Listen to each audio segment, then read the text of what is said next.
All right, well, that was an adventure. So I think I've got.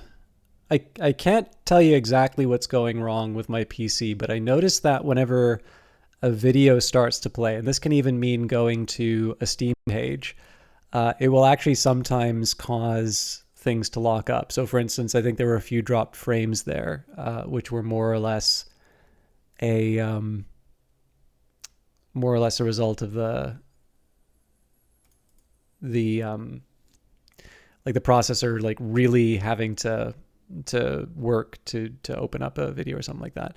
Now, unfortunately, it's telling me there are exactly 0 people watching right now, with clearly people inside of chat. But what I will do, so I like being able to talk with everyone. I like being able to have some back and forth and stuff like that.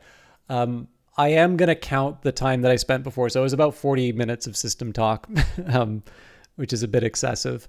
But here's what I think we're gonna do. We're gonna jump straight into out there. I don't think there's anything too critical that will be missing by not including that preliminary part in the VOD. But the one thing I do want to say, because this will probably be that's right. Everybody's waiting for ads, so they may not be hearing that. Okay, actually, I should wait a minute just because I want this to actually be a conspicuous disclosure, as opposed to like, oh, I mentioned it while the ads were on. They must not have known what was happening. But yeah, the actually, okay, so there will be one last little bit of system talk. Twitch has said that they'll give another 5% to the ads, I think, or something like that, and they'll stop the pre-roll if you agree to like automate it so that there will be an ad break every half an hour or something like that. And I cannot possibly think of a worse trade-off. Like, especially for somebody my size, right? Another 5%, or I mean, maybe it's not 5%, but like just pennies in exchange for like bombarding you all with the kind of nonsense that makes it. Yeah, exactly. I'm like, that is not a trade-off I'm willing to.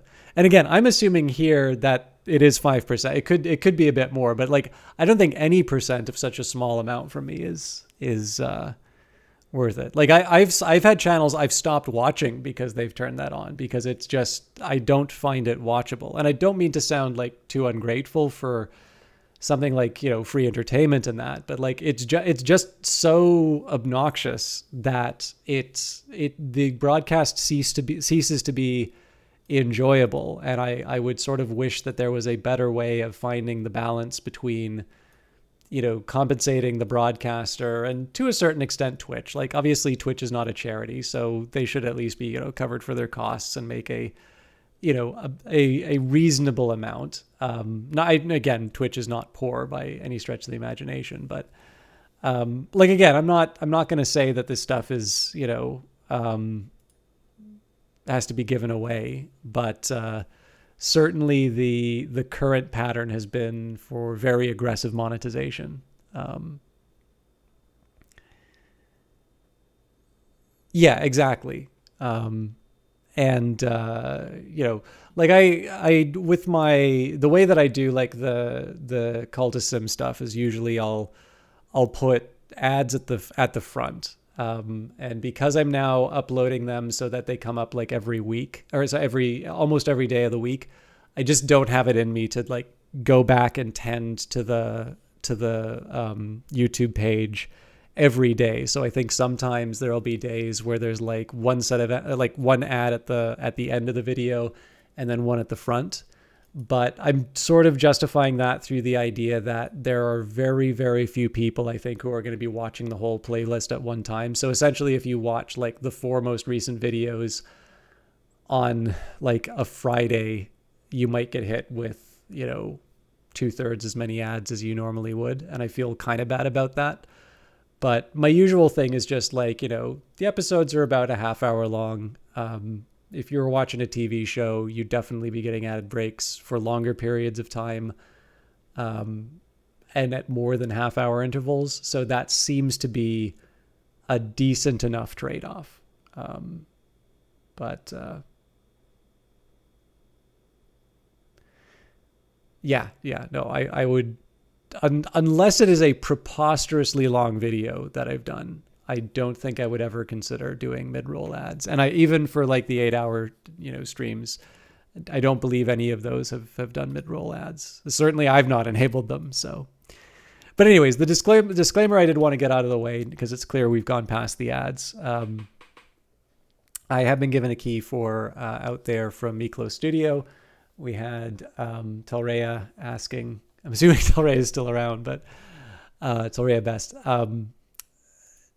what Out There was. And again, it's a bit of an adventure game, bit of a resource manager, a bit of a, sci-fi. If you want, Starflight was the game that inspired Mass Effect, although I wouldn't necessarily say that this is a Mass Effect style game. But I think it's quite interesting. I'm a little disappointed in the fact that it doesn't seem to have gotten a warmer reception. And it actually seems to be that some of the negative views are coming from people who liked Out There and are finding this one a bit too easy. So I'm not tainted by the prior experience. But it looks like there was an update on the 20th, the 1.9 optimization update. I'm actually just going to take a quick second here to read the patch notes. So new probing and drilling interface. So I'm going to have to keep an eye out for that. It's now possible to do click and drop instead of drag and drop to manipulate resources. Crew member assignations are now also displayed in the cargo tab. Overall performance upgrade. Game should run better on older computers. Soft lock in the cargo view. Okay. Yep. So I think we ran into the soft lock. So I'm glad they got rid of that. Items were not always destroyed when durability reached 0. Effects of various skills and textual events, various visual glitches, text corrections, and mismatches. More patches arriving in the next few weeks, along with a new roadmap, so stay tuned. Thank you for your patience and support as we make Out There Oceans of Time the experience you've been waiting for. So again, obviously it's important for me to get the disclosure out of the way, but I actually quite like this game. I think visually it looks really nice. I'm interested in the story. I like the process of going from planet to planet and trying to manage everything. So I feel like this game deserves more than a mixed rating, to be honest. But I also think there's not a lot of value in dwelling too much on the rating. It's actually worth noting that when you go into Steamworks, so Steamworks is kind of the developer side of Twitch. If you look at it,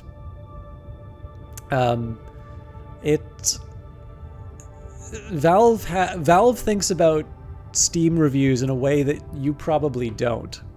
So Valve does not feel that Steam reviews are an indicator of quality.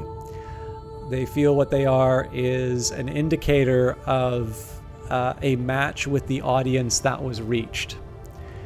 Now, what's interesting with that is that doesn't even mean intended audience. So what it means is that the people who found your game and bought it, of those people, how many were satisfied by what they found? So I was talking with a community manager, I think it was yesterday actually, and I sort of said, this is like a hypothetical because I don't think this type of marketing campaign exists, but let's say a successful generic marketing campaign. So something that just appeals to an average person and it works very well, so it makes everybody buy the game. But if it winds up being a very niche game, that would actually mean that the reviews go down and potentially that the marketing campaign loses the game money if the effect of reviews is enough to really depress sales. Whereas a very narrow appeal to a small audience is something that's going to produce very positive reviews, although that isn't necessarily an indication that you will enjoy the game. So there's definitely a couple of games that I've seen that have about 10 reviews on Steam. It's probably the only number they're going to get. I just don't think there's that many people who are interested in the game. And I think the developers know that. That's not me knocking the game. But, to a certain extent, right, you're going to decide whether or not the game is for you based on that marketing material. And so, the review, again, is not necessarily an indicator of quality because you found through other signals that game really isn't for you. And I mean, again, like, is there a single objective measure of quality? Probably not. You know, certainly Metacritic thinks that you can approximate it, whereas Steam is really all about washing their hands of any responsibility for the systems that they've built. Although, again, like, clearly we benefit a lot from Steam. But I think I really feel like out there in this case, and again, I realize that I'm sort of sounding like I'm talking my own book here because I was given a key for promotional purposes. But given how much I enjoy Out There Oceans of Time, and I sort of understand now where some of these other users might be coming from based on the fact that apparently an earlier version of this game had more restrictions on what you could do when you landed on a planet, so it was a little bit more dangerous. But because I don't have that prior experience to sort of color my perceptions of what this game should be, I'm actually having a very good romp in space, and I feel like this deserves a little bit more than a mixed. But it was a chance for me to talk about maybe a lesser-known aspect of Steam, at least for people who are not necessarily wanting to become developers. Clearly, if you're a developer, you've probably read far more of the Steamworks documentation than I have, but I was looking into reviews and how they affect sales, so, you know, the first place I'm going to look is what Valve tells people. So anyways, let's see what we've got on the screen. Now, if you recall when last we left our heroes, we had found the species that communicated through scent, and then we had found a sort of a warp drive that would allow us to travel through black holes. And because we had a very small chance of actually being able to hit the destination we were looking for, we sort of rolled the dice with a black hole, and it actually turned out to work far better than I was expecting. I believe that's where we leave it. Oh, yeah, we're 2 jumps away from the Ark. So, for the benefit of Talrea and anybody else who's in the chat and kind of wants to know what's going on, I wonder if I can get that ship view back. Nope, I guess I can't see my fancy ship.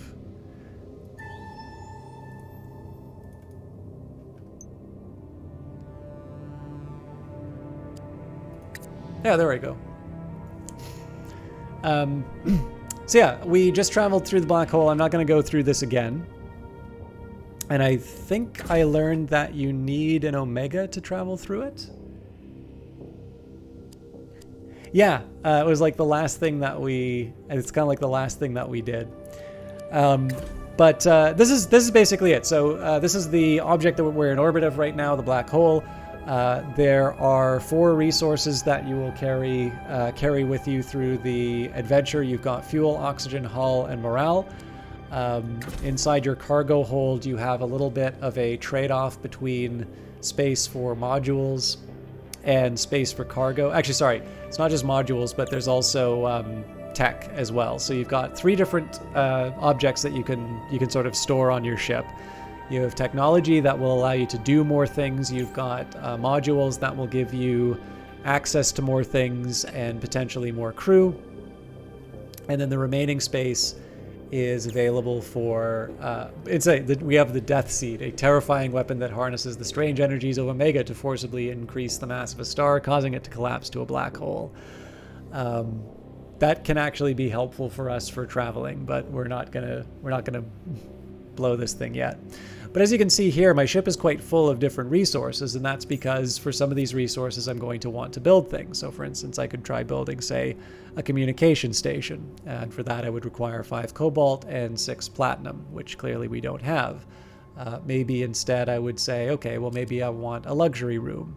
So, and what I could look at here, what do I have as far as housing?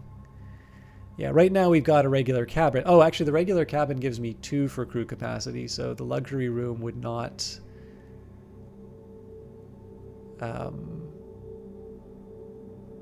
I'd have to build 2 of these, so that's not going to work. So maybe the regular cabin is what we want. We've already got a relaxation pod. Mess hall would help out with comfort. We're already at 60, so it's not terrible. Ecosystem. I don't know what ecosystem. The better the ecosystem, the less oxygen the ship consumes. Okay. So perhaps we would want to consider that. So yeah, communication station, private place for communication with loved ones, away from the eyes and ears of others. Out of curiosity, I ask this every once in a while, but has anybody seen... we actually process all our plants now in the botanical complex. And we got a few plants already here.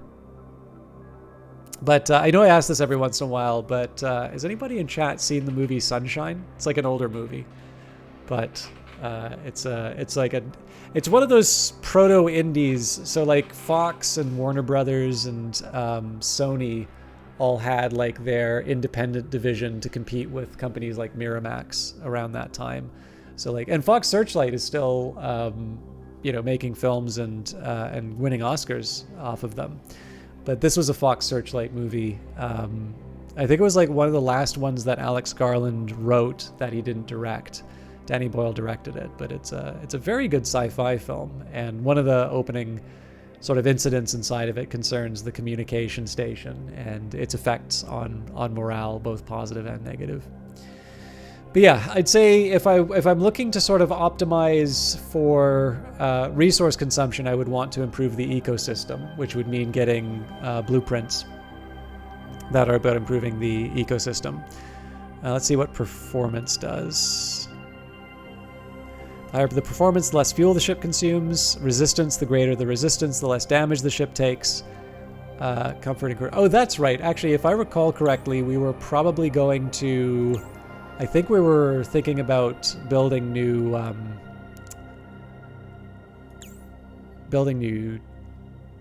tech rather than modules. Either way, we'll think about it. We'll think about it a little bit later. Never seen Sunshine, but the synopsis sounds worth a watch. Yeah, it holds up, I think. I have some opinions about it and what makes it work, but what I think might be better, unless you would like me to offer the thoughts now, I actually think it might be a good idea to let you enjoy it, and then if it's something you want to talk about in a future stream, we can. And the only reason I say that is, like, obviously I just wrote about Whiplash, and if you hadn't seen Whiplash, you probably would have liked to have had the chance to sort of form your own opinion before you go running off hearing my views on it.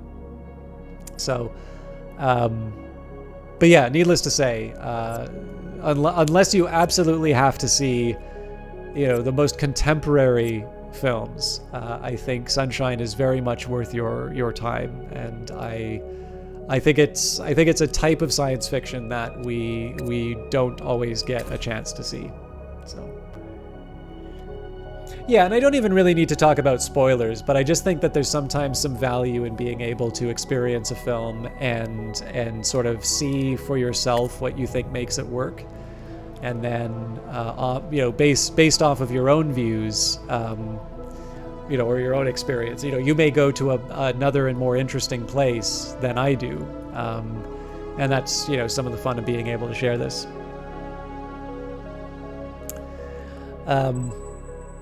And Robot Jocks is actually something I've never heard of. Now, I'll confess, I'm not 100% sure what these sort of white circles mean.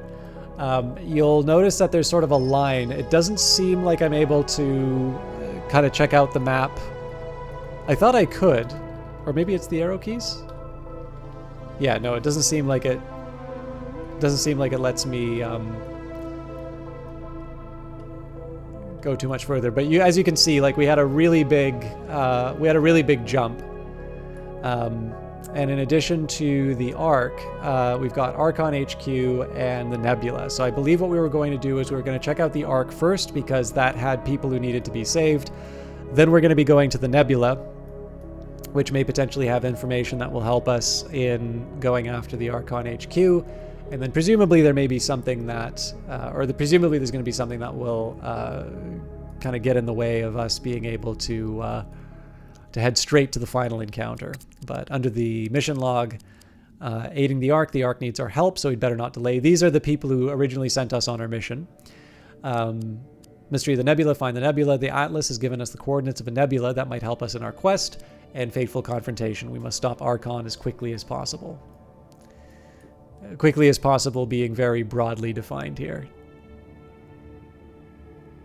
Oh, interesting. Yeah. No, it's. I mean, I like movies. I try to keep on top of things, but I've definitely fallen behind in terms of my knowledge. I mean, plus sometimes, there's more to life than just being constantly entertained, right? So I do try to find a balance. Okay, so there's a few different types of sort of celestial body that you can work with. So on garden planets, these are the ones that are most likely to have both anomalies, in the sense that there are things on the planet that you may want to check out.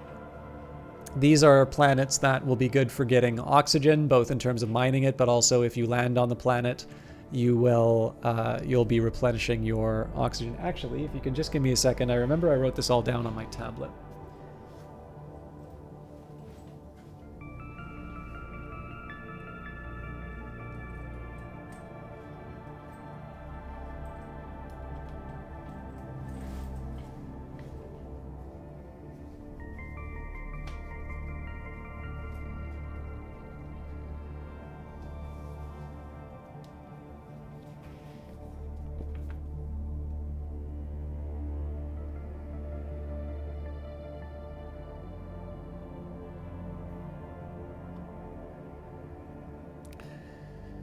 But apparently, oh, here it is.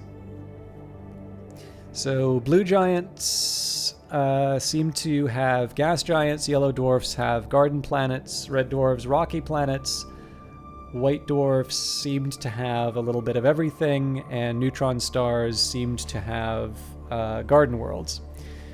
If I went to gas giants, they would tend to give me fuel. Rock worlds would give me iron, which would translate into hull, and garden planets would be good for oxygen. So part of this is thinking about what I need on the ship, like what are things that I want to stock up on, and can I afford to do some of these trips. So for instance, we would be giving up 2 fuel and 6, I actually don't remember what that symbol.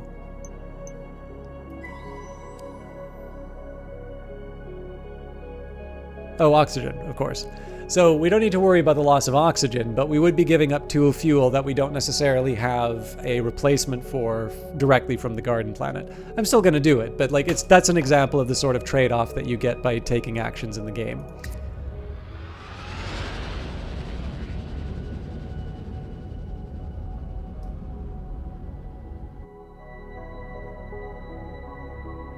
And limited inventory. I'd find the ship that looks like a giant box with all the slots.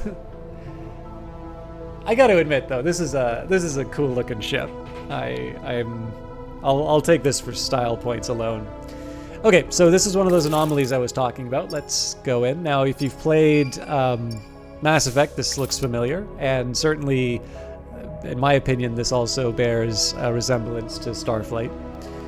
So we'll land. Again, this is going to cost us some fuel, and it does cost a bit of hull, but I think it's justifiable to try and get the stuff.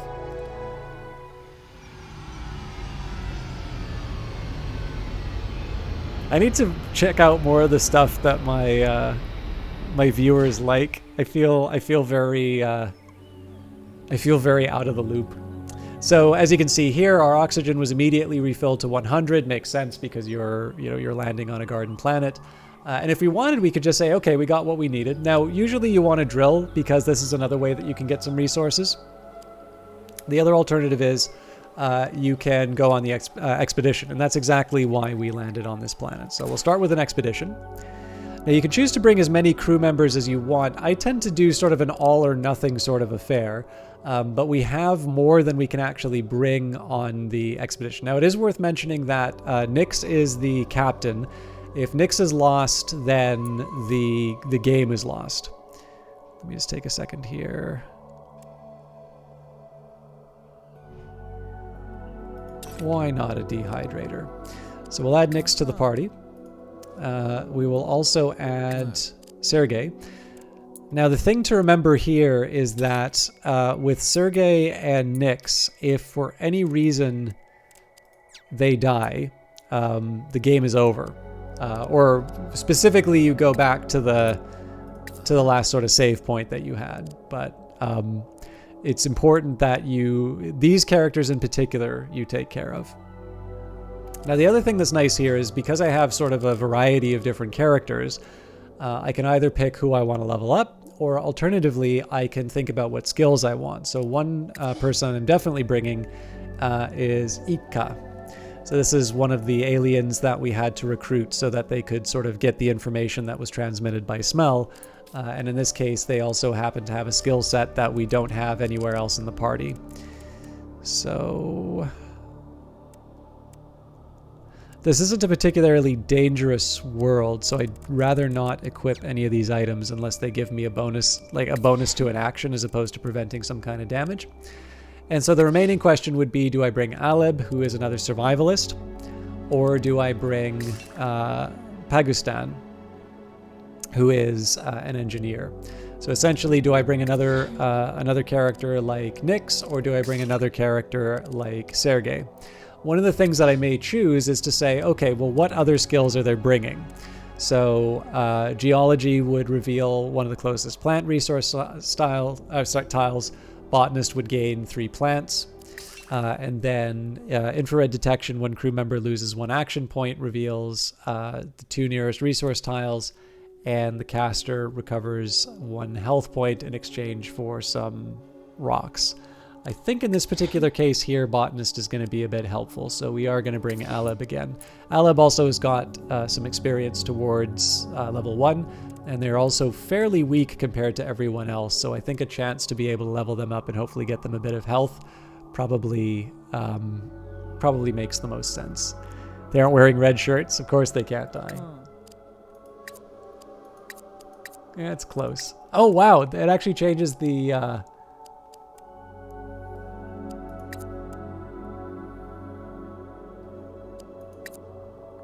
I think I'll stick with the military suit for now. Oh. That'd be very funny if you could put on a red suit that lowers your health. All right, anyways, like we said, the vegetative area we're not expecting much resistance at, so that affected my choice of loadouts.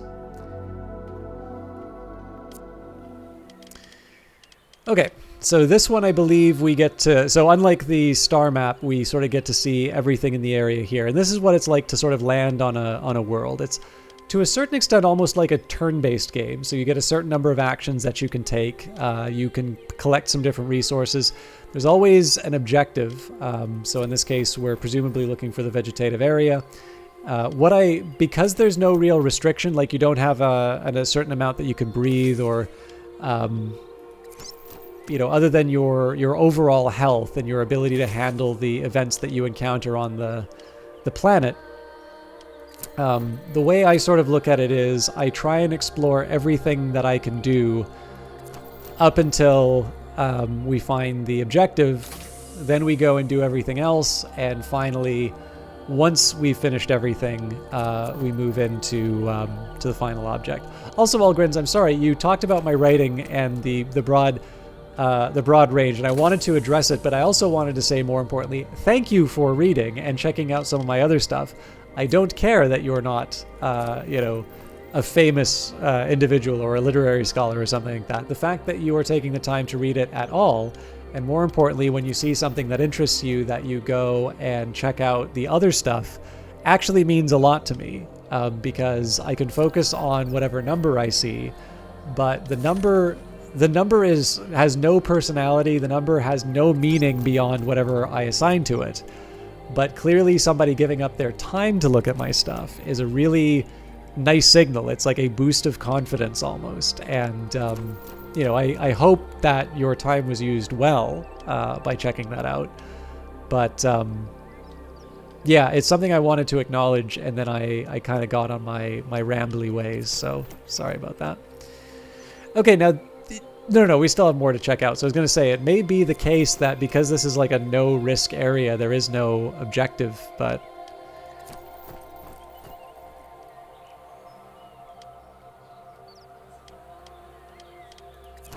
I don't think that's true. It would be the first planet that doesn't have an objective, if so.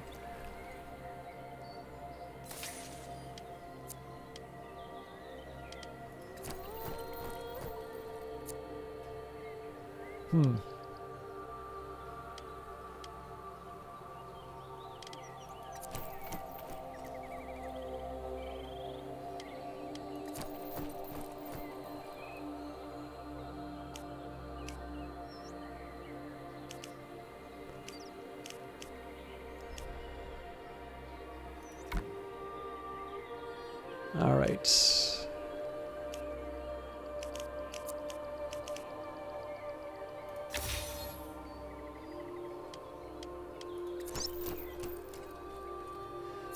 You do get an experience bonus if you use all of your abilities. I think that's actually a really clever little way of giving, like, motivating the player to use the resources they have available, but also to potentially put themselves in a little bit of risk.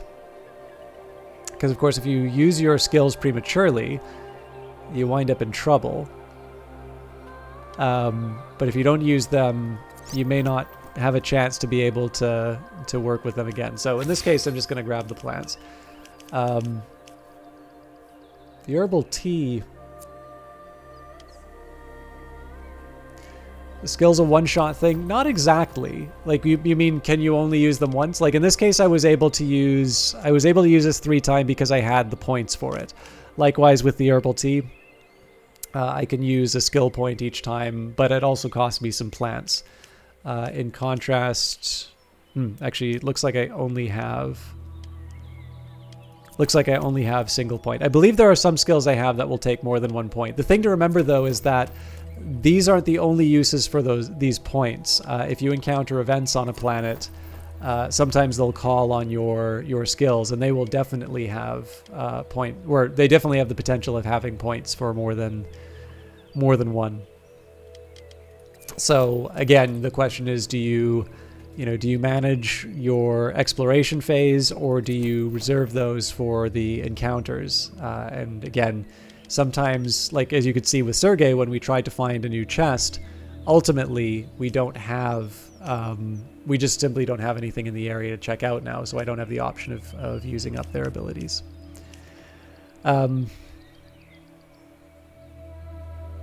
Yeah, so I'm going to say that there was just nothing for us on this world except planets.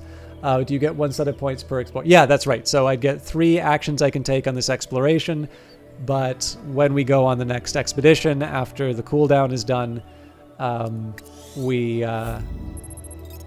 the cooldown's done,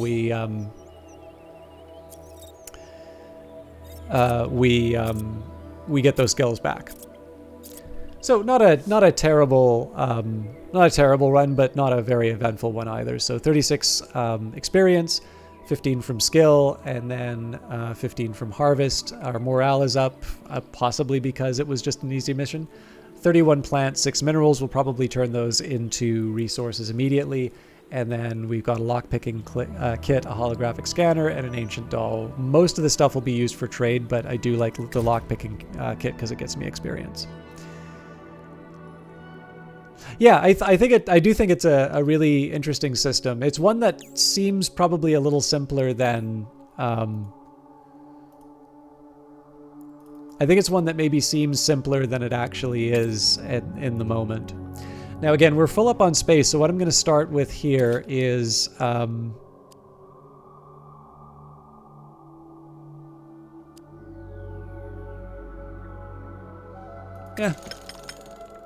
I don't think it makes a difference, to be honest, but... Now, carbon is the one that I didn't really need, so I can transfer all... Oh, okay. Oh, I see. So, yeah, if we need more space, I'll probably chuck this carbon, but... Unless I can use it for something else. We'll go back, and now we'll take our greenhouse. So if we go to the laboratory, we've got 31 plants. So again, we could say refine instantly, but we'll just... let it run.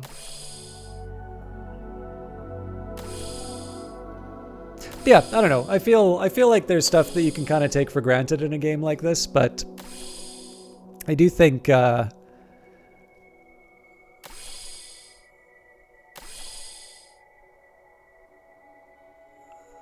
there's actually quite a bit more going for this game than you might think from... Like, some of the encounters seem quite simple, but I actually feel like there's some really interesting things going on there. Plant loot boxes. All right, so +5 morale for every 6 trips if used on a ship with resistance of 60 or more.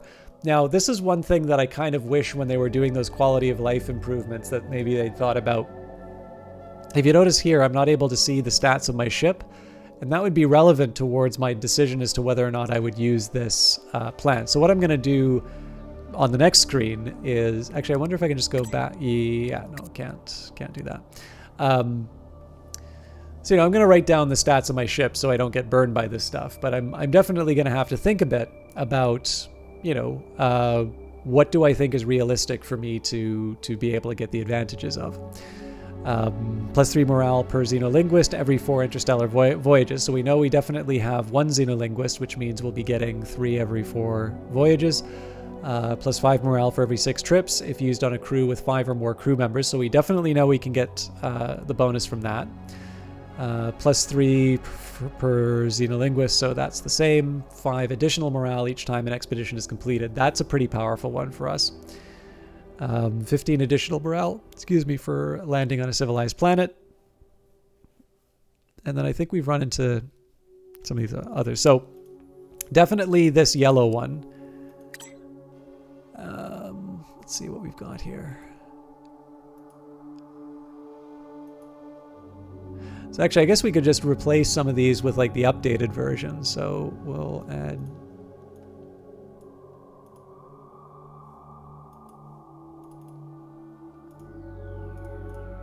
Oh, interesting.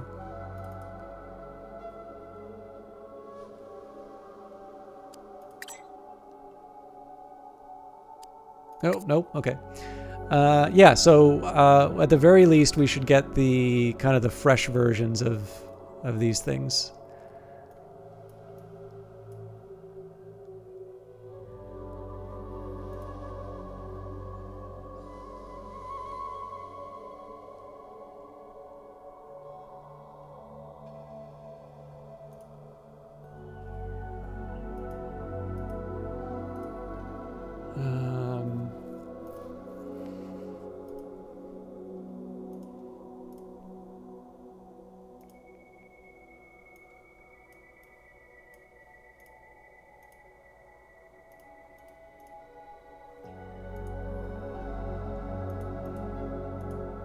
So what isn't clear to me is why I can't recycle this stuff.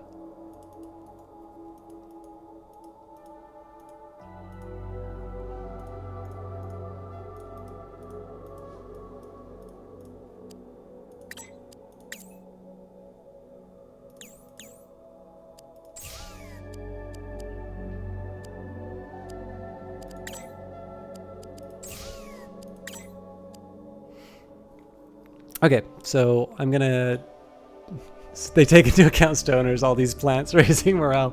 I didn't think of it that way, but...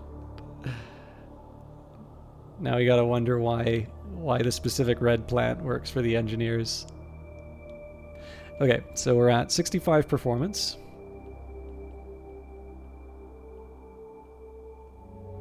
Next time I have that picture of my fish-looking ship, I'm gonna say, you may not like it, but this is... This is what peak performance looks like. Do you not have room for the product? You mean for the... We'll see, it should be given... Oh, I see why. No, I know why. It's because we're already at 100 oxygen.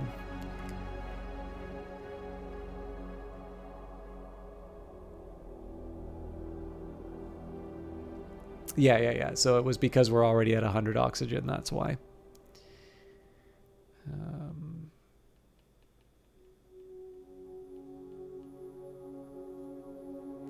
50 resistance, so it's good we didn't switch that out. 60 comfort.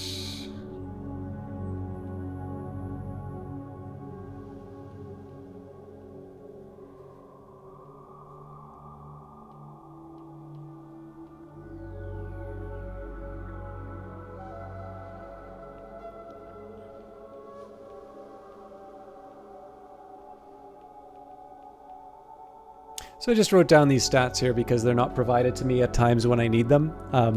again, I don't want to spend too much time talking about things I don't like about the game, but in my opinion, so I don't want to suggest that I'm utterly mystified by the. I don't want to suggest that I'm utterly mystified by some of the negative reviews. I do think that there are things, and I think that the team is clear on this, that there are some things that can be improved about this game. And for me, I think the way that certain information is conveyed could be improved in this game. And specifically what I mean by that is you could see that I was trying to make some decisions about what plants that I put inside of my laboratory. And some of those were going to have effects based on what the traits of my ship were. Specifically performance, ecosystem, resistance, and comfort. And in this particular case, it was resistance and performance that were most relevant for me there. So I don't necessarily see any gameplay or story or even, design reason why this data cannot be made available when you're in the greenhouse screen, right? The screen definitely goes away. And it's not that hard for me to write down the stats of my ship. But I mean, on the other hand, right, it feels like this is a choice that they've made. So it could be that this is working as intended. But this would be an example here where I say so there's two ways that I can respond to something like this. And I can say, God, what are these developers thinking, right? It's like, well, actually, the chances are there is a very cogent answer as to exactly why things are the way that they are.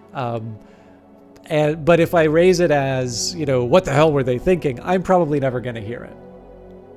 I don't mean to imply that I know better and that, the developers, wouldn't it be wonderful if they just listened to a genius like me?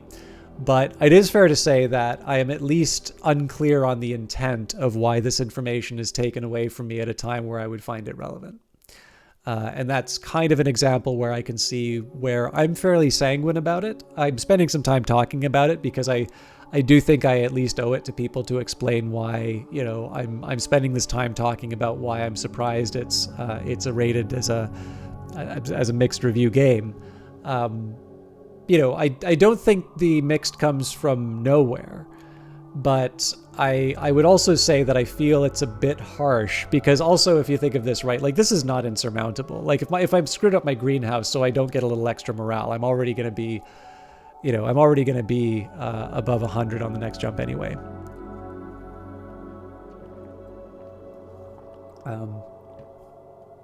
Quality of life would be better if it was visible and maybe they just didn't think of it. But on the other hand, it could be a thing. Yeah, I mean, there's lots of different reasons as to why it can or should or did go away. I think, again, to be fair to the designers, I'm saying that I am not sure what purpose it serves. Because I feel like if you're trying to keep people from, if you're trying to make it a little bit of a game in terms of guessing what these traits are, surely not providing this information at all and making them calculate it from the modules or the tech that they're building would probably be, actually no, I guess it would be modules that would be improving the ship. Like surely that's the ultimate form of that decision. It's probably one people would not respond to well, but this also isn't that big of a challenge for mapping to the greenhouse. It just means that I'm spending some time writing things down when it seems just as easy for them to provide that there. Which is why I'm under the impression that perhaps this may be an oversight, or perhaps it's maybe not appreciated how helpful that information would be at the time of the greenhouse. But again, it's they've made this before, so it may be that this is actually a specific decision that they made in terms of what they thought their vision for the game was. Oh, the drill looks new. So I don't want to get too wasteful on the fuel, but let's... Okay. So we're going to need to fix you with iron. And unfortunately, we're going to have to chuck this oxygen unless I want to ditch the carbon. Now, we do burn oxygen at a pretty decent rate, but I think we'll call it there. Let's just take off and... Now, there is a cooldown for the crew. So if we go to the crew menu, you can see it up here. This crew member is too tired. They will recover in 2 intersystem trips. Now, the Pakistan is available as an engineer, but they're solo. In this case, everybody else is 2 turns away. So I'm probably not willing to send this thing off on its own. I might. It sort of depends, but I also forgot to assign this gentleman to a job. So we've got the geoscanner, the refinery, shield generator, the telescope.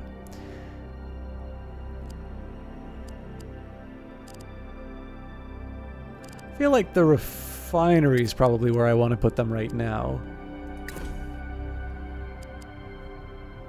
So in this case, I'm not going to investigate the other planet because there's no benefit to that. I still need to wait for 2 jumps before I could send people along. So in this case, we're going to go directly to the Ark and see if there's something for us to do.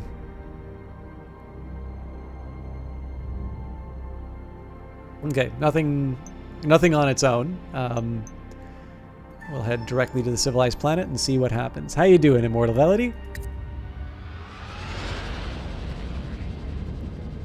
I don't even know if Titan's a thing in this world. And this is one of our story events, so.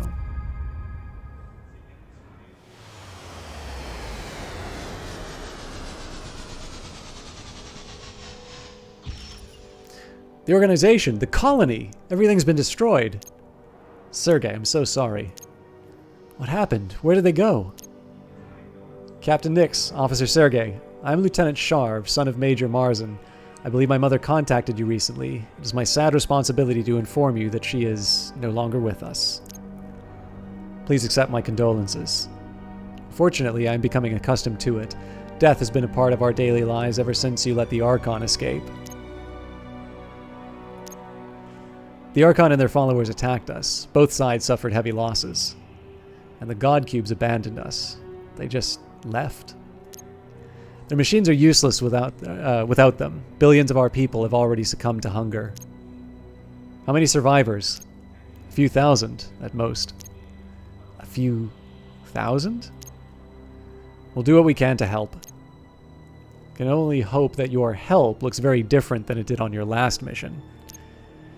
Mistakes are inevitable. We want to rectify ours, and I don't see any better offers on the table. Very good point, Captain.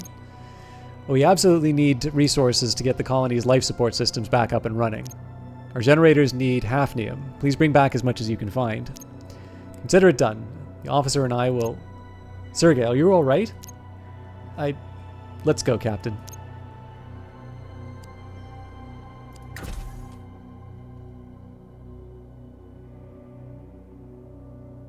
So I already have a little hafnium here. But it looks like it won't let me do anything else.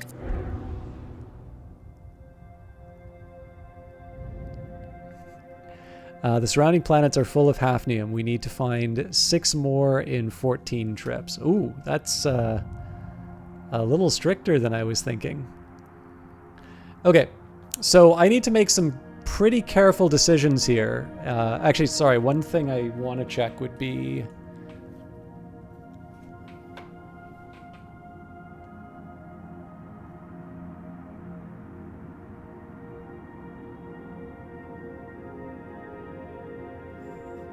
Does it tell me where I can be found on rocky planets? So I need to go to gas giant first because I need fuel. But if it's rocky planets, then what we really want to be looking for, once we get past a blue giant, I want to be going to some red dwarves. So maybe what I'll do here is I'll head to this blue giant, then this red dwarf, and then hopefully we have enough to move over to this one.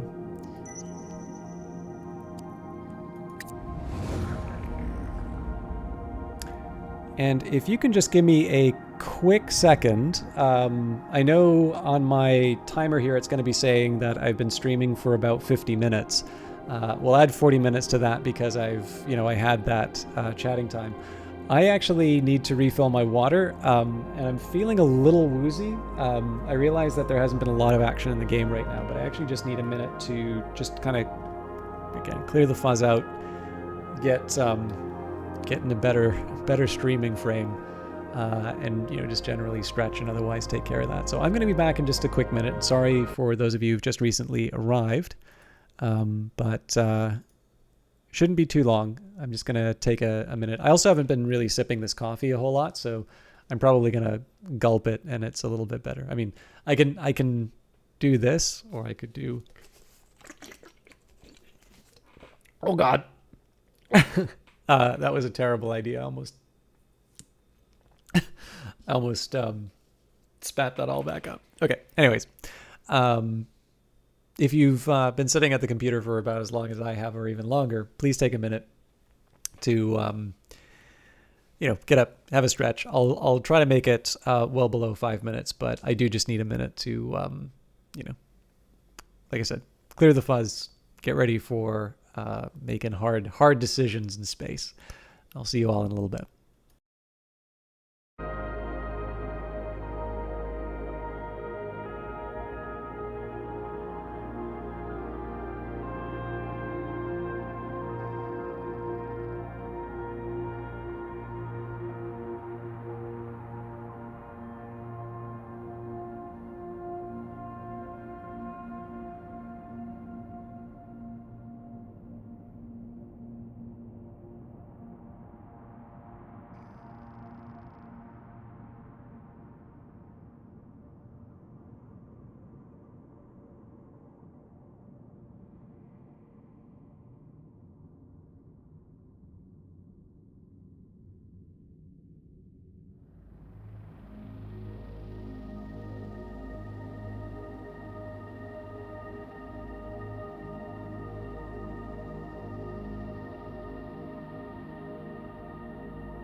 Howdy, Carlo the Curious. Sorry you caught me during a slightly longer than expected break, but I just saw somebody gave me a quick message. As much as I am told that the youth of today use Snapchat for things other than text, I just found out a friend was in not exactly distress, but was feeling a bit low, so wanted to take a minute and take care of him. But yes, we are looking for hafnium. But first we're looking for helium so that we can not stop in the middle of space. Excuse me. Doesn't really matter which one we go to, but it sure is nicer to look at rings.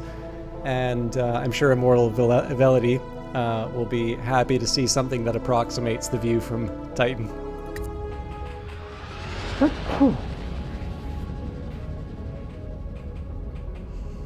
So again, remember this comes from my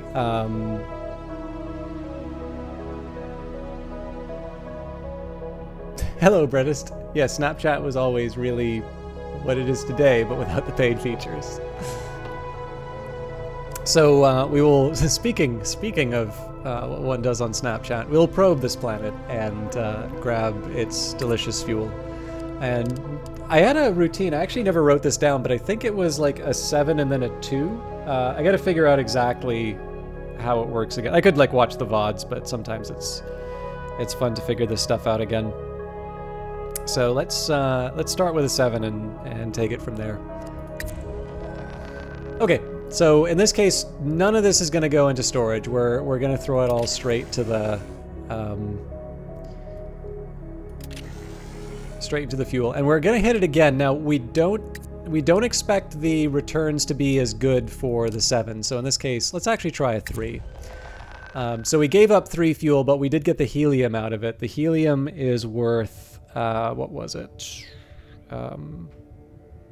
Surely it will tell me. 10 fuel. Okay. So yeah, we're still up 10 off of that. So the way we're going to handle this is we're now going to go to the next planet. So that's going to involve there is a cost to this, right? So we'll head back to the next gas giant. That's potentially going to damage my hull, and given that we're at 36, that's almost a third of my hull potentially. But we're going to be going to some rocky planets soon, and I already have some iron, so it's not the worst outcome for me. And in this case, we only wound up losing two hulls, so I think we'll survive. So let's try an 8 this time. That got me 17, so that's a net of 9 fuel. Maybe not the most exciting. And I suppose the question now is, am I willing to just drop this, or do I want to keep some fuel in reserve? And I actually think it might make some sense to try and keep some helium in reserve. So we're gonna add this to the stockpile, and in this case we'll go down to a 4. We pretty much broke even there. That's a little bit of a shame.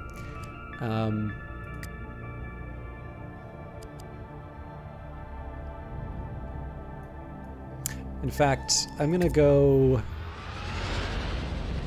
I wasn't originally going to do this, but seeing as we are building a fuel stockpile, so that cost me...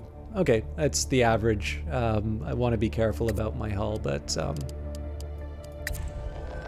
Okay, so first of all, refuel. This time we're going to try a 3. Alright, and again, we just made the fuel back, so not ideal. Oh, actually, okay, looks like we got a little bit more, but... Essentially, the probe does take damage each time you use that. I am eventually going to have to repair it, but this is really just about stocking up for our next few adventures. So, just as a reminder, what our approach was going to be, we are looking for hafnium, which we need to return to the Ark. We're going to start by moving out to the Red Giant because those have rocky planets. Rocky planets will have hafnium. The other thing that's good news is that we're not going to need to kick stuff out of storage. So in addition to being able to dig up the hafnium from the Red Giants, we're also going to be in a position to, how do I put it? We're going to be able to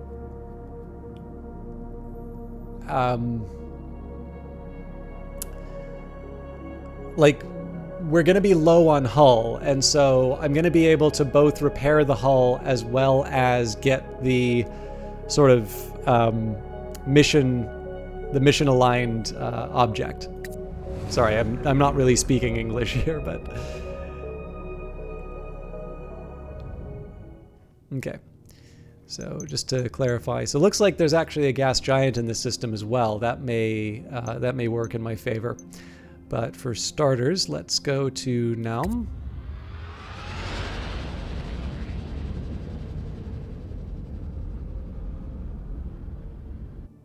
Okay, so no anomalies on this. We're going to use this purely for its resources, but still plenty of things we can accomplish.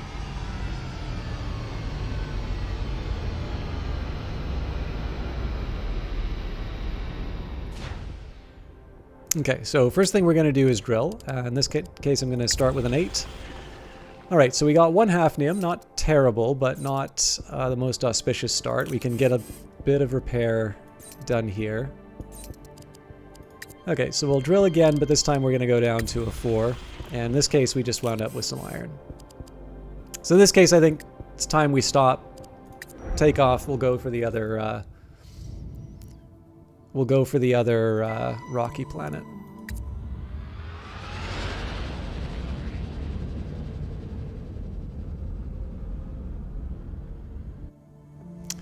Okay, so there's some anomalies here. So before we do anything else, I'm going to actually just tag those for...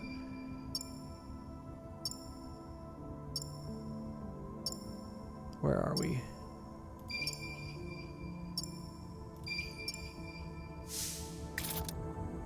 If my ship wasn't so thin, I could put more stuff in it. Maybe so, but I like it. Looks like a fish. Okay, so we've got the Alpha Anomaly. Very dangerous, but possible rewards of minerals, blueprints, and objects. Minerals are a slightly higher priority now because of the potential for hafnium. Oh. So the beta anomaly is tempting because of the alien word. But I think we should stick with the plan. So Alpha Anomaly, it's a wreck. It's, again, highly dangerous. So here's what we're going to do. Asphyxia and bleeding are 2 potential problems. So we're going to land.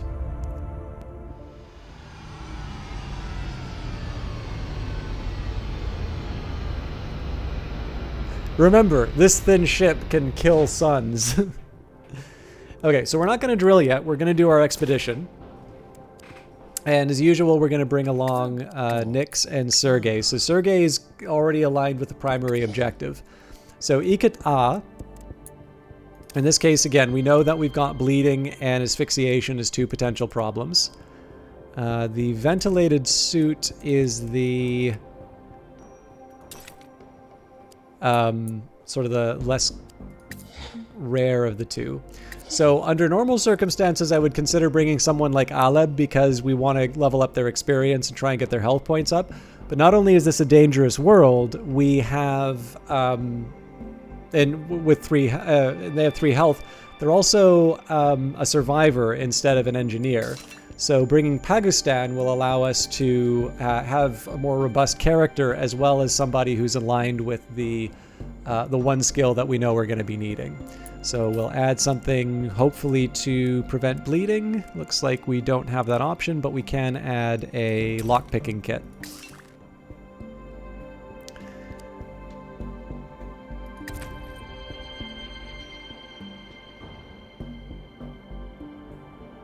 I don't think any of the ships can hold all the resources in the game. Okay, so I don't think there's anything waiting for us down here, but it doesn't cost me anything to check, so... Now, my usual pattern for worlds, in addition to checking everything out, so here's a great example. This can cause This can cause asphyxiation, but I'm not as worried about it right now because I don't need... So first of all, we've got a suit for it, which will help. But I don't need to cross this right now, and it's possible that there may be other ways around. Now, usually when you see the 3 skulls, I think that's usually indicated that, yeah, you're not really going to have any paths around things. And normally it's kind of nice to be able to say, all right, well, you know, we know if we go right, it's a little bit more aligned with the goal or something like that. We don't have any intelligence on what the rest of the map looks like. It's really just a guess at this point as to which one is going to be less dangerous to me. But again, both are asphyxiation. Sorry, why can't I pronounce today? Both are asphyxiation dangers. We're as protected as we can be against it at the moment. We've got our character with the lowest health is 17, and we've got a few people capable of healing. So this is definitely one of the less dangerous scenarios that I've been in. All right, so Nyx and Sergei were affected by asphyxiation. Ah, that's a lot of engineering. I don't think I'm quite ready to work with that yet.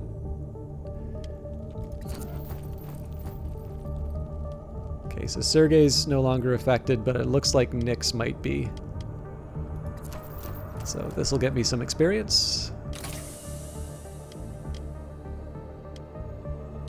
I don't always drink flasks, but when I do, they're Estes brand.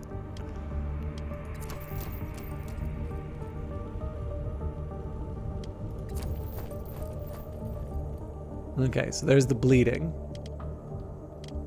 And again, the question becomes, is this the sort of thing that I'm willing to inflict damage over? This I feel pretty safe with.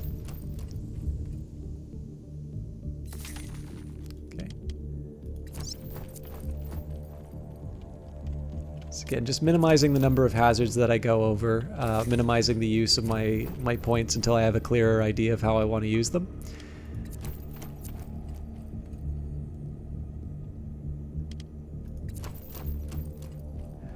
The better idea... Okay, so now we know where the main objective is.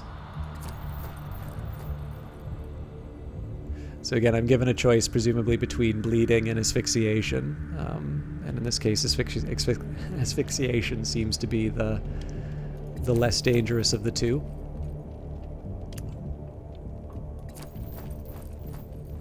All right. Our readings indicate the presence of a singularity, but our expedition finds nothing at the location. Frustrated, we take a few more steps, and suddenly find ourselves in another world. The ground is perfectly smooth, and an ocean of stars glimmer above us. Everything else has disappeared. It doesn't even seem like the same planet. We can advance forward, go back, or analyze the nature of this place. Well, that's why we brought the Xenolinguist. Our Xenolinguist notices tiny markings on the ground and takes a moment to study them. We appear to be in a labyrinth created by the architects of this surreal place. We follow our companion the length of the labyrinth and find ourselves back on the planet, intact but not unchanged. We feel there is something more within us. So, cost us all the action points, but we have increased the Tundra Herbal Tea of Nyx. Okay. So when I'm faced with a situation like this, normally what I like to do is move up by 1 just so we can see as much as we can in this area. So I may want to cross over to see what's available past that asphyxiation danger.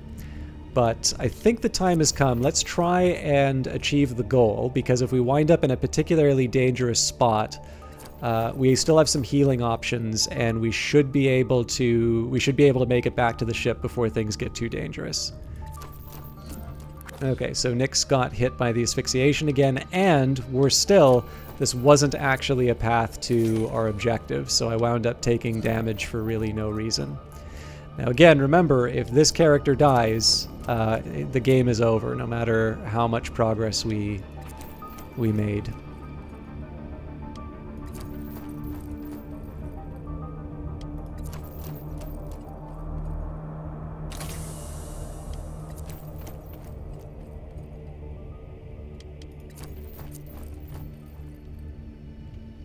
The other small dilemma that I have is because I've got a med bay, it's sometimes kind of tempting to be a little more cavalier with my character's health.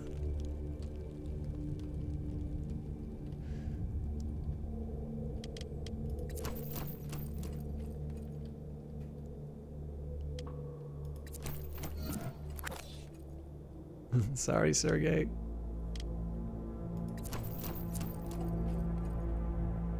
Well, at least we didn't get stabbed.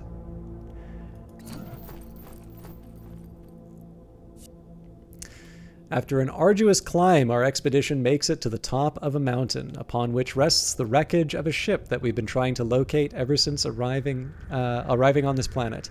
However, the mountain is actually a volcano, and the ship is slowly sinking into magma. As it is sucked downwards, air escapes the pressurized cabin with a howl. This is a dangerous environment. If nothing else, we could salvage the debris around the crash site. So we could send Nix into the ship to loot it. We could send the engineer to reactivate the vessel. Or we could just gather the materials around the volcano. In this case, we'll send the engineer. And we'll... I think I'm actually going to use Sergey in this case. Both of them have sort of a healing option, but... it has all the appearance of a suicide mission, but our engineer insists on taking the risk. They climb across to the ship and disappear inside. When the magma has completely closed over the vessel's hull, we think all hope is lost. However, a roaring noise pulls us back to the edge of the basin, and the ship lifts it up into the air, trailing lava from its fuselage. The engineer brings it to rest at the foot of the mountain. We greet them with shouts of amazement, then board to see what marvels it contains. So, Sergey lost 2 action points. The Death Seed technology blueprint has been added to the database. I thought we already had that. A device to kill stars. And a tea set.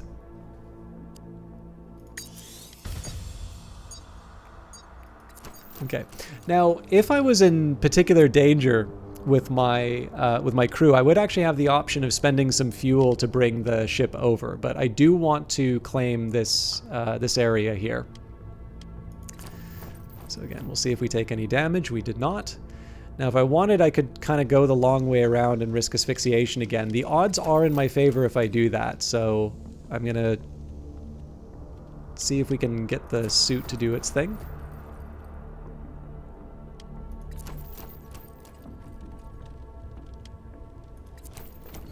Failure! Pakistan is affected for 4 rounds. However, Pakistan also has got full health, so...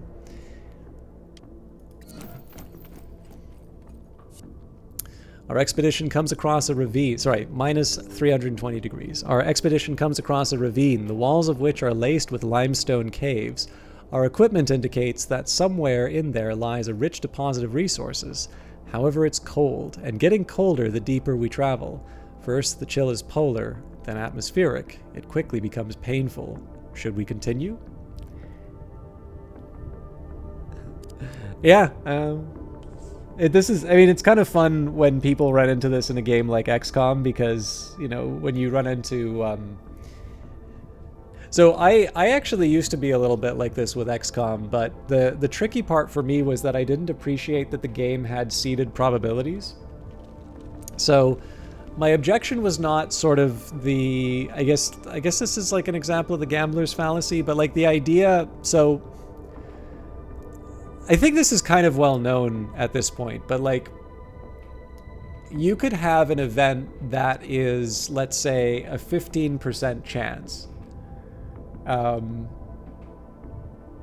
like it feels like that 10%, that 15% chance event happens 10 times in a row. And you're like, that's ridiculous. You know, the likelihood of that single event happening, and then you like calculate what's the chance of a 15%. I mean, this stuff is so easy to do with like Wolfram Alpha now.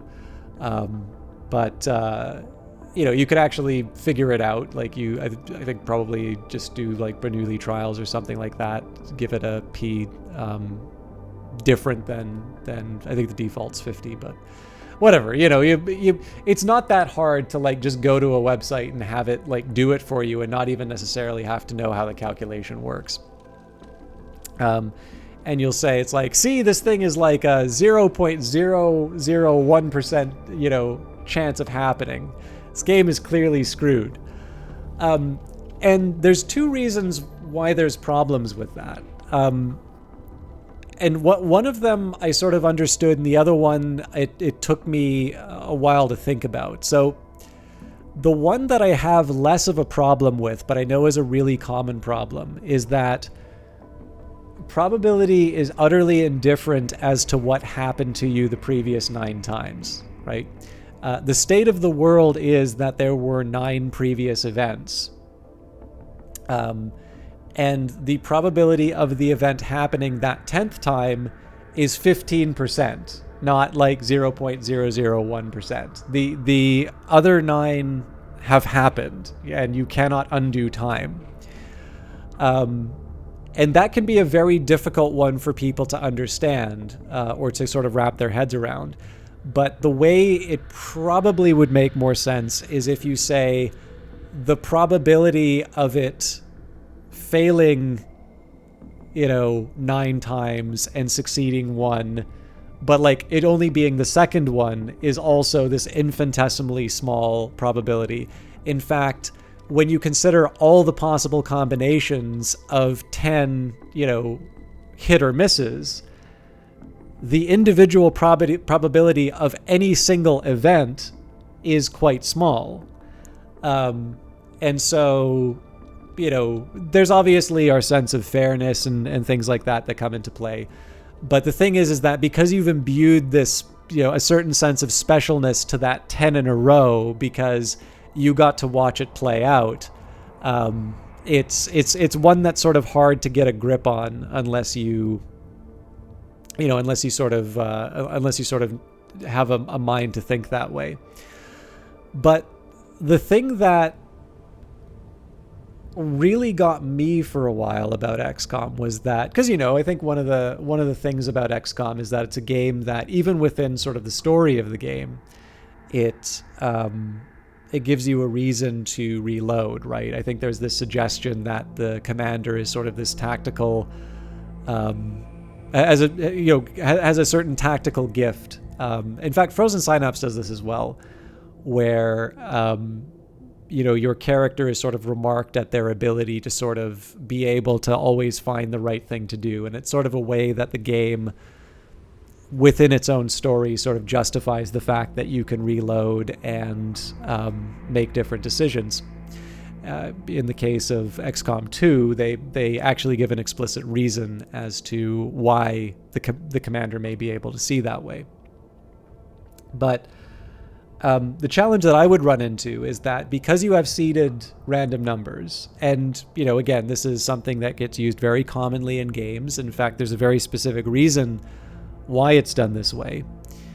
The challenge is that all of a sudden you're considering the number of times these, very small, like, so I'd put it to you this way, like, once you understand the idea that the probability of any single event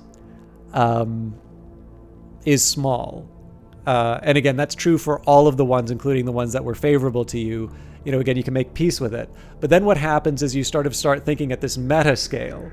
And, well, I guess meta is not a scale, but, you sort of do this meta analysis of all of your games, and you're saying, it's like, well, yeah, but these super rare events do seem to be coming up very frequently, right? I was reloading, and, even though it was, a really high probability event, like, there's nothing I could have done to fix it. Like, it really does feel that it's not happening, 99% of the time. Look, I kept track of the number of times I fired, and it said 99%, and here's the number of times that it actually hit, and that incidence is so much lower. And, like, I'm willing to accept that there can be deviations from experience, but, like, this is going on over several games now. Like, what gives?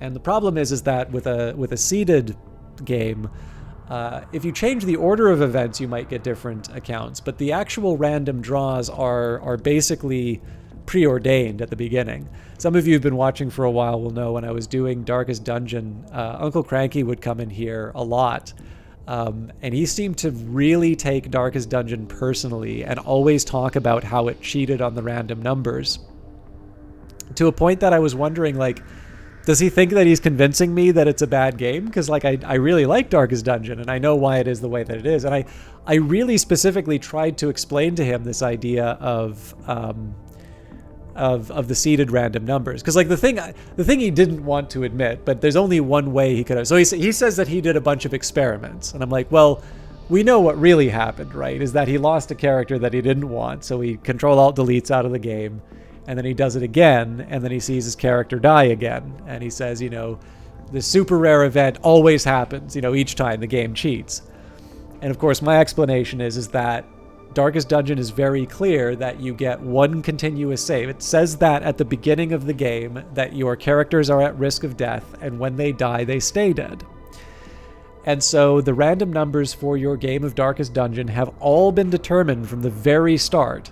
And so even if you crash out of the game and reload, that is not going to change the chance of certain events happening. And of course, in the case of Darkest Dungeon, unlike XCOM, the order, I believe, is already determined. So you know that your character is going, character A is going to move before character B. So I guess the only other action you really get to maybe choose differently is that if you know you're going to get a bad roll, maybe you can choose like a different skill. But I don't think a different skill that you fail is going to change the ultimate fate of your character if you know that in the end the AI is going to target them and get a successful hit, which will take them out. Now, again, clearly, I did not convince him. I don't necessarily think it's my job to convince him, but it's also kind of a drag when somebody like keeps bringing the same thing up over and over again, even when you've explained it. But I have some sympathy, right? Because that was one of the ways that I felt about XCOM, which was that I could understand that I was no more entitled to anything other than a 15% chance, even though that rare event had happened nine times before. But once I actually started keeping track of things and the numbers didn't work out, I was really wondering what the deal was. Because some people had said that the game cheated on the random numbers, although my understanding is the way that it cheats is actually to help set the player's expectations to get over their sense of fairness. So I think it sometimes gives, if I'm not mistaken, gives you a more pessimistic assessment just to sort of account for your character's or your natural tendency to rage at the game for being unfair. But yeah, I mean, eventually I learned a little bit about how these things work, and I think this stuff is fun to learn, right? Because I know a lot more probability than when I first started playing XCOM, and I can't say that XCOM made me want to learn probability. I wanted to learn probability because of all the other stuff that I was studying, but I don't need to think that way a lot of the time because the probability gets used to establish certain theorems, which then get used in other things which are more relevant to my my research or my the tools that I'm looking to use. So like, don't ask me to go to Vegas because I'm definitely going to lose as much money as anybody else. Although, if some of you who are interested in this sort of stuff, I finished a really neat autobiography called "A Man for All Markets" by Edward O. Thorpe. He's a guy who wrote a book called Beat the Dealer. Sorry, I will get back to Out There after this. And it was basically like so before Beat the Dealer, the consensus was that casinos could not be beaten. That there were maybe these systems that were proposed, but that ultimately they were an illusion, right? It's a little bit like, I don't know, like The Secret or the prosperity gospel or whatever, right? Like this idea that if you just believe hard enough that good things will happen to you. Like there's going to be a certain survivorship bias to this, right? That people that it works for, you usually want to be affiliated with success, and they may genuinely believe it. But my apologies to, I do know some people who like really don't just really believe this, but like do kind of consider it central to their way of life and their way of thinking.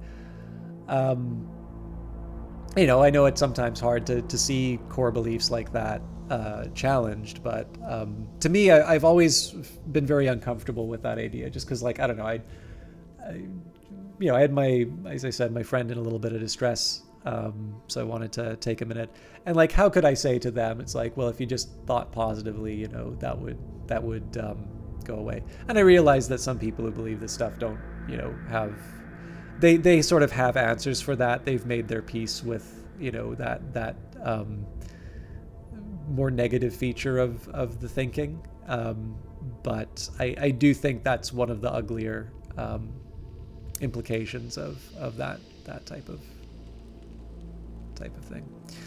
But in any case, like basically the idea here was that there were a number of people who maybe genuinely did, get lucky at the tables, but the systems ultimately did not have any indication of doing better than anything else. But Thorpe actually made the effort to come up with a card counting system and delivered. I don't know if Beat the Dealer is still being published, but he describes the process of doing it. Actually, his childhood stuff is great because that guy was a lunatic. He made nitroglycerin as a kid, worked his way up, but made nitroglycerin as a kid because his parents were definitely quite occupied. He was sort of left to his own devices, and he really liked playing scientist in the backyard. And I'm just hearing these stories of like he's building these or like synthesizing all of these different like really dangerous things and like testing them out by like hitting them on the pavement with a sledgehammer and like leaving dents in the concrete and like the sledgehammer like basically flinging him back. And it's like, oh God, this is so dangerous. So his account of the nitroglycerin is like, I think he says he puts like a drop of it on the end of the beaker and heats it, and like his next memory is going into the kitchen and like trying to get shards of glass out of his hand. And I think at that point his version of events is that he decided to dispose of the rest of the batch. So I don't know, that sort of stuff actually I found really amusing.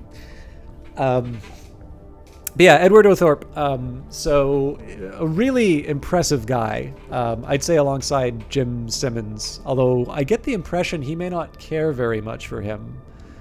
There's nothing explicit, but like just I get a sense of it from the book. But after basically, kind of solving blackjack, one of the things that he did, he was at MIT for a while. And this was the time when Claude Shannon was at MIT. Now, if you haven't heard of Claude Shannon, he is an amazing mathematician, scientist. And he is sort of responsible for, I think we'd probably call it information theory now, but one of his really famous papers was published in the Bell Systems Technical Journal. And it's basically a mathematical theory of communication. And it's essentially sort of a lot of the logic underlying things like compression and coding and like the whole idea of sort of, how we represent the information that we're transmitting over the internet and all of that. All of that really just kind of comes down into the work that Claude Shannon did. So, but he was also quite a tinkerer. So apparently what he and Ed Thorpe did was they tried to solve roulette. And to apply it in the casinos, they actually developed the first wearable computer. It was this device where they would sort of like, they'd have something in their shoe, they'd sort of tap their foot, and it would sort of start timing sort of a revolution of the ball around the roulette wheel, and they would sort of...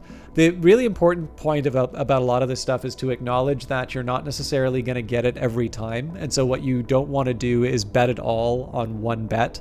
One of the really important things about a lot of these strategies is your ability to sort of manage your risk in such a way that you put enough money on the table when you have an advantage that you're able to reap the rewards from that advantage, but you never put so much that when you get unlucky, because, probability works that way, right? You're not assured positive results, even if in the long run your system works.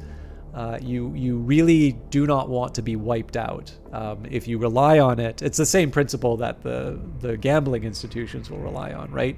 That in the long run, the house has the advantage. And as it turns out, for at least those two games, at the time, I think they've changed a few of the rules. And then, of course, there's the question of cheating, which was definitely a lot more prevalent when they were doing that work. But in any case, in addition to some really impressive work as far as being able to come up with a reliable system for roulette, they developed the first wearable computer to be able to do the calculations required to sort of have a good idea of where the ball would land on the roulette wheel. And I believe that computer is now on display at MIT. But in any case, Claude Shannon's a really impressive guy, not just because of the work he did with Edward O. Thorpe, but if you want to hear about the collaboration with Shannon, that's in A Man for All Markets as well.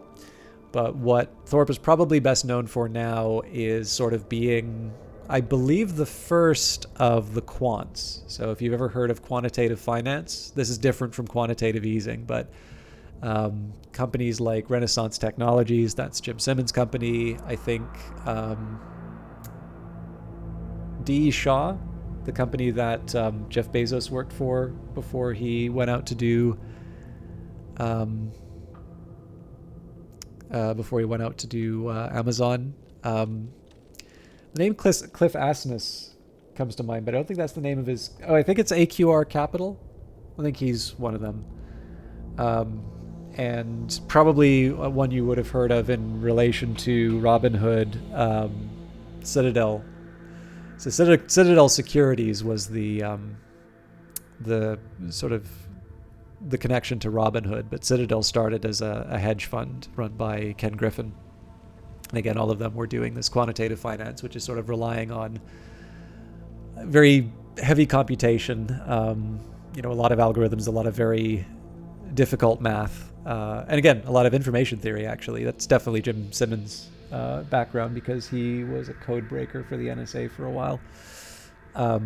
But basically, Edward O. Thorpe, after spending so much time on gambling, decided to turn his attention to the stock market, and had really impressive returns, essentially doing similar analysis to what he had done with gambling, which is probably very frustrating to the people who would want to try and explain that the stock market is not the same as gambling.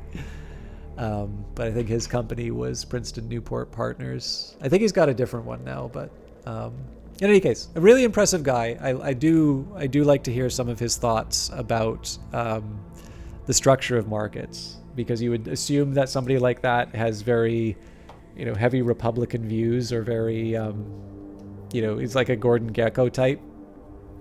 Sorry, like Wall Street's such an old movie. That's a very dated reference, but the funny thing is that the Gordon Gekko speech is basically the same one that Elon Musk gave when he wanted to buy Twitter. but yeah, he's very much not that. And I was interested in it. The last part of his book, he actually talks about philanthropy and sort of how he kind of mathed out how to make the most effective endowment. So anyways, something for your library trip for those of you who are looking for a book. I have a feeling I just bored a lot of you, but that's what you get for when we talk about probability in XCOM. Send a probe. We retreat to the surface of the planet, where our engineer constructs an exploratory probe. They sent it to retrace our steps, moving steadily through the tunnels, unaffected by the cold. At last it arrives at an immense cavern filled with precious minerals, located beneath a lake of liquid nitrogen. Slowly, kilogram by kilogram, the probe extracts the immersed riches. Finally, after retrieving and considering, I think that's supposed to be considerable amount, it breaks due to the great fluctuations in temperature. Pakistan has lost 3 action points, but we got 20 minerals. That will be good, because that might turn into hafnium for us. Okay, so I don't think there's anything else for us on this planet. You can imagine Nick's just sitting there. It's like, stop talking about probability. And I don't have it. Even if we wind up sort of suffocating, we'll get on the ship before that's fatal, so.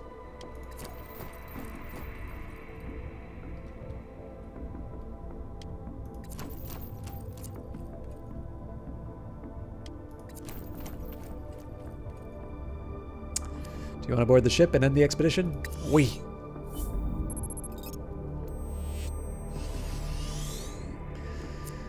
Okay, so we got the objective. So there was no objective, it seems, on that garden planet. Now that I see that there's 30 for the objective, but 30 for the objective, 30 for the event, 9 experience for the mineral and plant harvest, 15 morale, 10 due to the objective completion, then the other third for other reasons. I think that might be the plant that's causing that. We found 32 minerals. Still don't know what the flasks do. T-set, and again, I thought we had a Death Seed blueprint, but now we can reduce stars to black holes.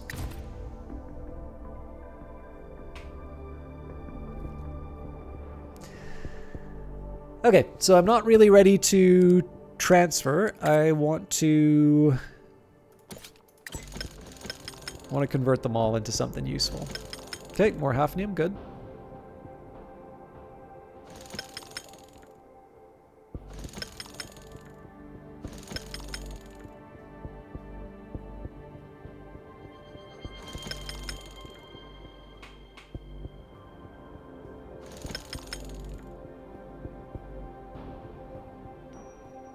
Okay, so there's not too much waste here. We'll just hit transfer all. The iron's pretty easy for me to deal with, right? We just add that to the hull. Oh, am I not able to add that to the hull? Okay. Carbon, unfortunately, we can't do much with. We've got 20 sitting by. I'm not really ready to use it for anything else, so we'll just hit back there. Now, as far as the plants are concerned, we also...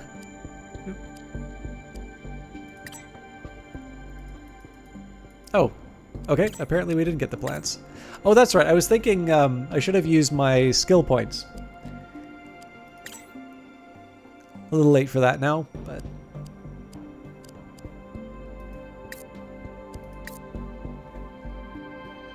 The Death Seed takes 6 gold, 4 thorium, 6 cobalt, and 5 platinum.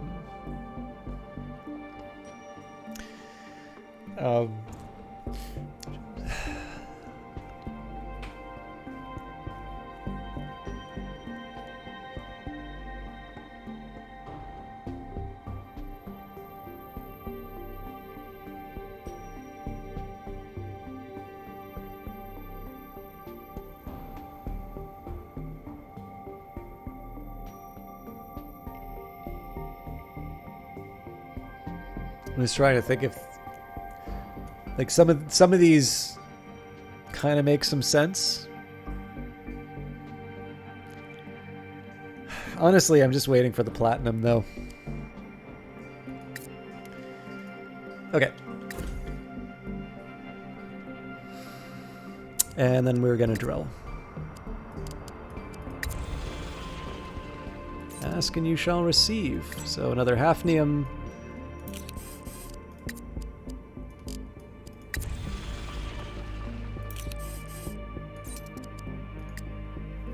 Alright, so we're getting a bit short on oxygen. That's a slight worry, but... Let's see... We need to find 2 more, so I think... We're gonna go to Naum. Now, it's worth remembering here that we need 2 jumps before we can go onto another world. So if I'm gonna be getting anything from Naum, it's gonna have to come from drilling. As it happens, though, we can only land here, so...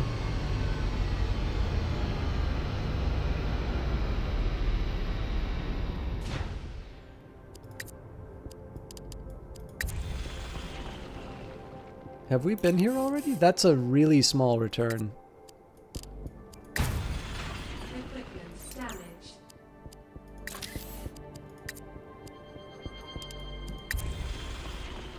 Yeah, that's definitely not worth it.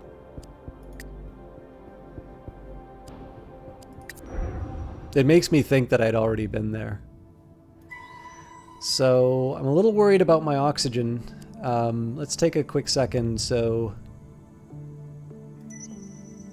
White dwarves are a little bit of everything. Neutron stars are a lot of garden worlds.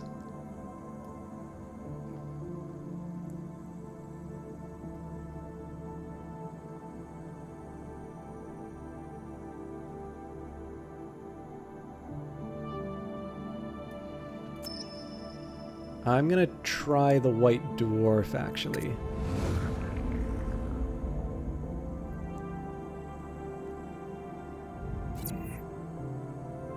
Okay, so it's a little bit of a dangerous spot for us to be here, leaving at this storage array. I think I'm going to...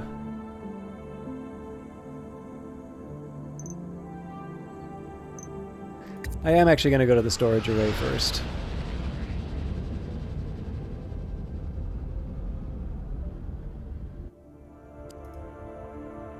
So this means now that if I lose, we'll restore back to this level rather than the very beginning. It's not like a full-on roguelike in this sense. Now, I do have the option. It does say that there's a ship here, right? So I could see if we can get an upgrade. Before I do that, though, I do actually want to check out these other planets. So there is a little bit of a game that I want to play here, right? Because I've got a bit of everything that I can work with.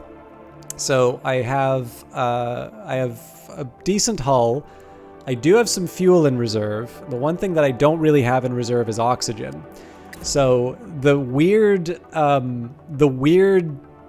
consequence of that is that it actually makes a little more sense for me to stretch out the oxygen as long as I can.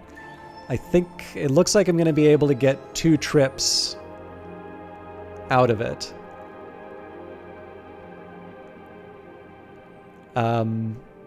So I'm actually going to start with the rocky planet.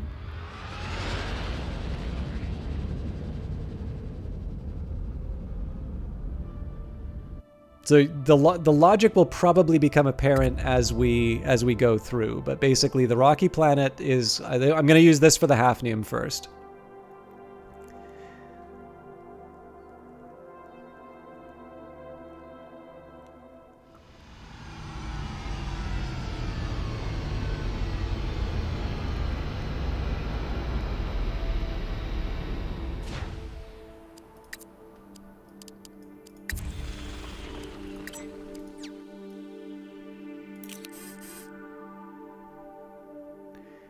Okay, I'm gonna do one more.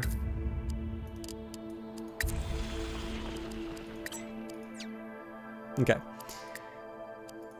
Now, my preference would have been to go to the hydrogen planet next. The problem is that I don't have enough oxygen. Fuel tank low. Oxygen low. So what we're going to do now is we're going to go to Misham the Garden planet.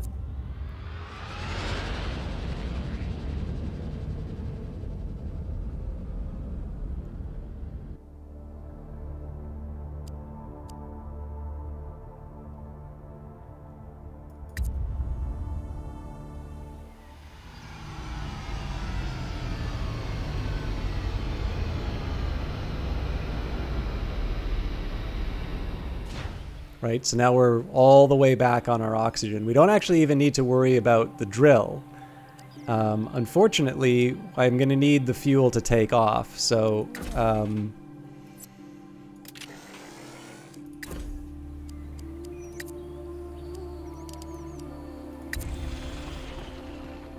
Cool. This will be temporary for the oxygen.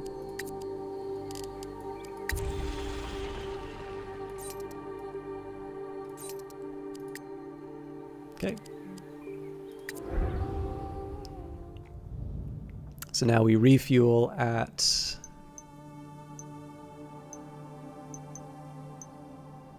the gas giant.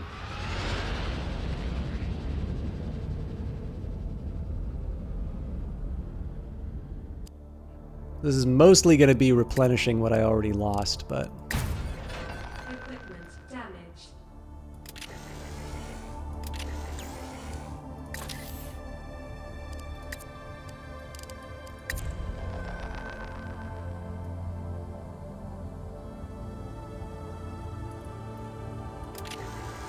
In fact, we may just wind up keeping the...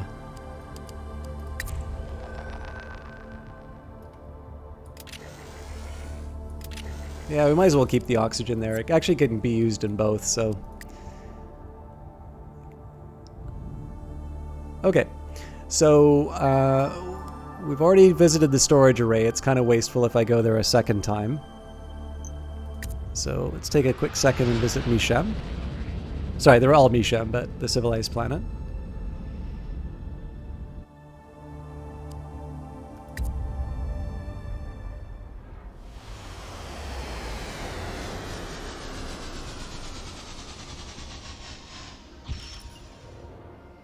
Okay, so there's not a whole lot I can do recruitment-wise. Let's start with exploring the city. Before our very eyes, we witness a snatch-and-grab theft of a large package. A chase ensues between the thief and our captain, who is determined to stop them. She jumps on them at a busy intersection and manages to restrain them. When we return the package to the merchant, they explain that it is a collection of rare books. In return for our heroic actions, they offer us one entitled Spaceships for Dummies. Gravitational lens technology blueprint has been added to our database. Okay, so recruitment doesn't really do that much for me unless we get some more, basically more room. So let's go to trade. Okay, so there's no hafnium. I could try and trade for hydrogen, basically exchanging the oxygen, although I could also just consume the oxygen at this point. Let's start.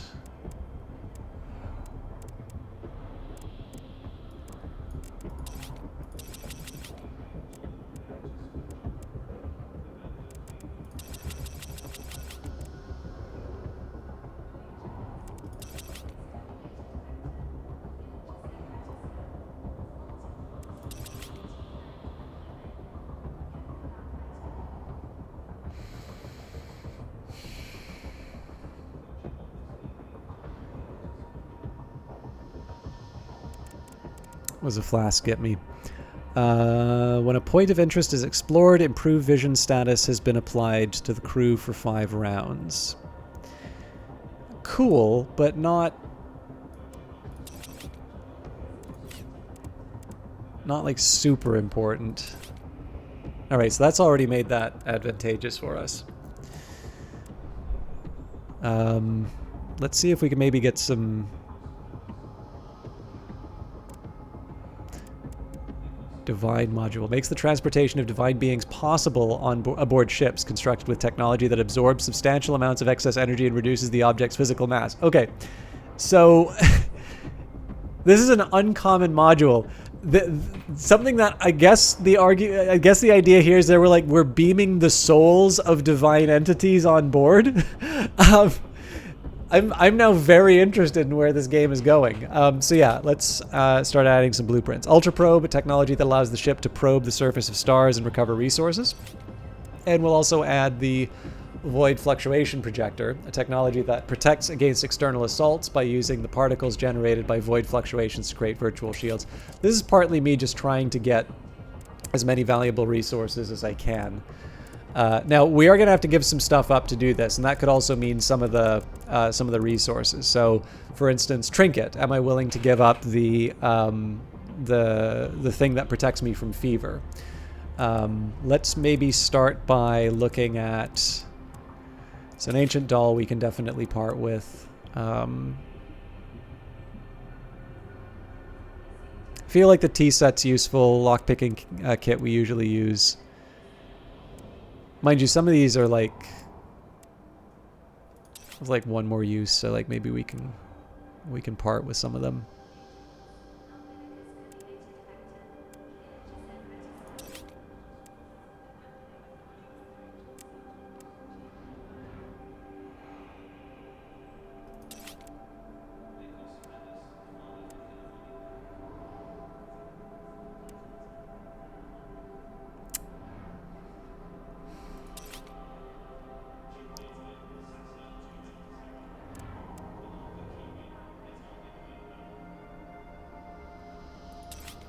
We're getting close. Thought I had a few more trade goods, but...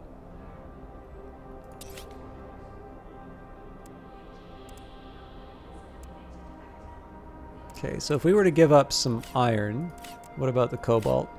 Oh, wow. Okay, so what was some of the stuff that was painful to give up? So if we take the ancient doll back, okay.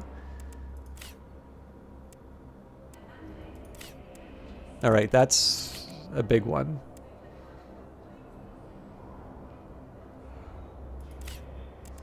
Yeah, it looks like the rest of this stuff.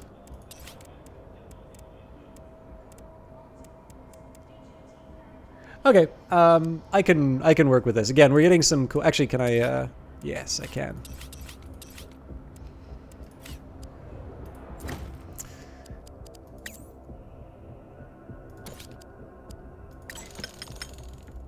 Cool. Some extra tungsten out of that as well. Is the soul real? Yes, I have one on a zip disk in the back. So what that was all about really was just, again, getting some more blueprints. So if they become useful in future, you know, I have them available.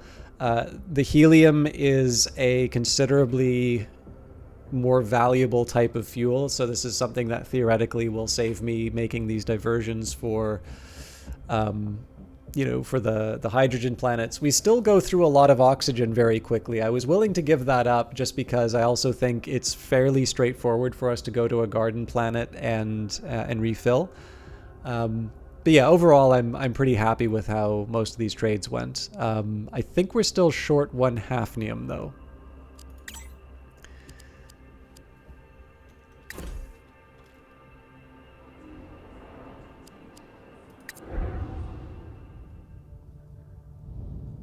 So let's take a second here, and we will we'll check out the abandoned ship. It may be an improvement for us, or we might just be able to sort of take it apart. Okay, so we have better performance. It has a slightly better ecosystem, lower resistance, lower comfort, and fewer slots. So I personally don't see much reason for us to use this. Now, the easiest thing for us to do is just, you know, plunder it. In fact, we could just do load all cargo. We can also disassemble everything. So strip it for parts. So we have some carbon and some iron left over. We can repair our hull off of the iron. So, you know, it's not much use to any other scavengers who might want to run by, but there's not a whole lot of logic in terms of repairing this area. I mean, again, even before we had any of our improvements or anything like that, I don't really think the base values for this ship are all that better. And more importantly, one of the things we've really struggled with on this playthrough has been storage. So if you thought I've sort of, if you thought I've been really having a hard time with my storage, imagine taking 5 of these away. Now, in fairness, you know, a lot of that's tied up in, you know, these this technology and modules, but still, like, do I really want to rebuild the Death Seed? That doesn't seem to make a whole lot of sense. So good for, you know, good for improving our resources, but I do like my my fancy ship. Okay, so what I got to do here is look for more rocky worlds. Now, this is a bit of a bummer, because clearly we're not in range for the red dwarf here, which would have been our best hope for a rocky world. The nebula, I think, have got garden worlds, which are hard to justify, so we're going to go to the white dwarf, but the problem with that is that we're going further away from the arc, so there may be more wasted time.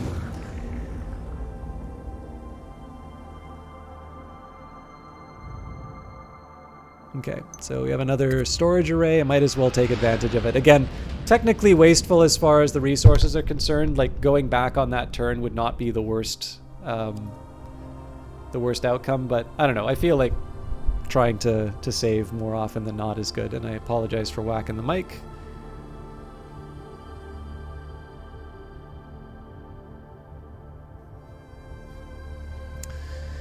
So, let's see what disasters await us. I guess we start with the rocky planet.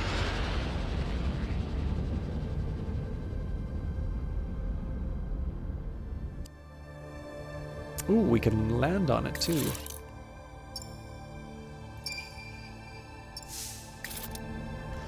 Okay, so pretty tough one, bleeding and asphyxia.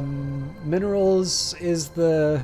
Well, I mean, we only have one anomaly option, but minerals would probably be the most attractive thing waiting for me here. Certainly well within our capabilities, so... I'll probably still equip the equip the asphyxiation suit, but I don't expect too much of a problem. And this isn't quite the same sort of threat that we have. Why are you... Oh, I guess there's no other options. Yeah, no, the dehydrator makes sense. Yeah, I mean, Sergei... We don't exactly need both Sergei and Pagistan, but I think, you know, it did tell us that we need... It did tell us we need an engineer, so it makes as much sense to bring them as anything, I think. When we get more survival events, we'll you know, we'll bring along the survivor. Okay, so 2... Wow, 3 hazards right away. So these obviously are more... Well, they should be more attractive, but it feels like the ventilation... It says 10% less chance of being afflicted by affliction. So I guess that would mean that these had a higher base probability, or it's just not effective against them. One way or the other, we're going to avoid that. Like I said, because there's no timer on the planets, and I think this is one of the reasons why people are... Okay, so these are 15. Interesting. So it looks like because I hadn't moved yet, it wasn't factoring in my 10% reduction. But once I started moving, I can see why that would happen. But good to know.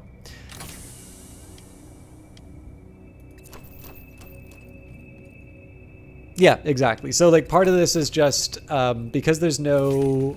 Basically, because there's no other driver for certain actions, what I do is I explore the planet as comprehensively as I can without taking damage, without putting my people at risk.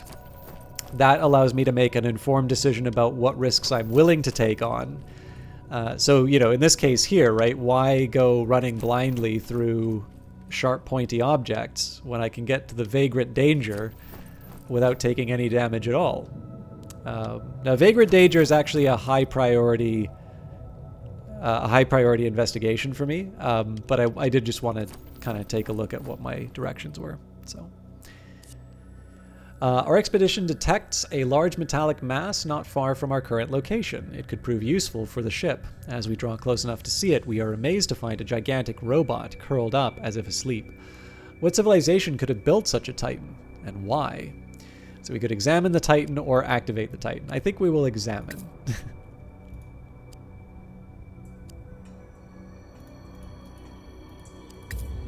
Our engineer looks the machine over. They quickly discover that it's still active. Dismantling it would have activated a security subroutine and roused the Titan.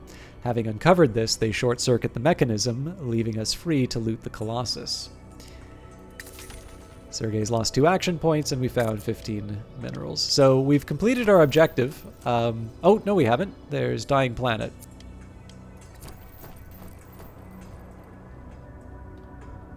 So again, we're taking the long way around because we know we can get to this area without crossing anything dangerous. But yeah, like I said, this isn't really as much about avoiding the dangers, because I've definitely seen planets where you have no option but to pass through a danger to be able to get to the important areas. And I think that's one of the things that will determine whether or not something is a three-skull location or not. But what does matter to me is the idea of, you know, something like this, where it's like I take a 25% risk of damage for something that ultimately proves to be, you know, nothing, or at least damage that I could have avoided if I'd gone through, you know, another way.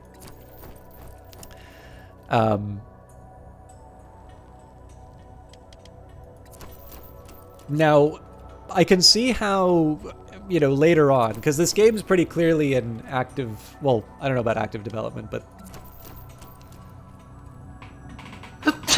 excuse me, I don't know if you can like say if it still counts as active development for like a released game, because it's not like it's not like The Division 2, but it does seem like they're continuing to improve on it. They say that a lot, and I suspect that is probably to respond to some of the, you know, the comments people have been making about the game. But it's clear that they're working on it still, is what I'm trying to say. And what I wonder is if they, if they are going to follow some of the comments that people have been making in terms of how easy it is to work on these planets and implement some kind of like timer or resource that gets used up as you're exploring a planet. Now, personally, I can see why someone would be resistant to adding a mechanic like that.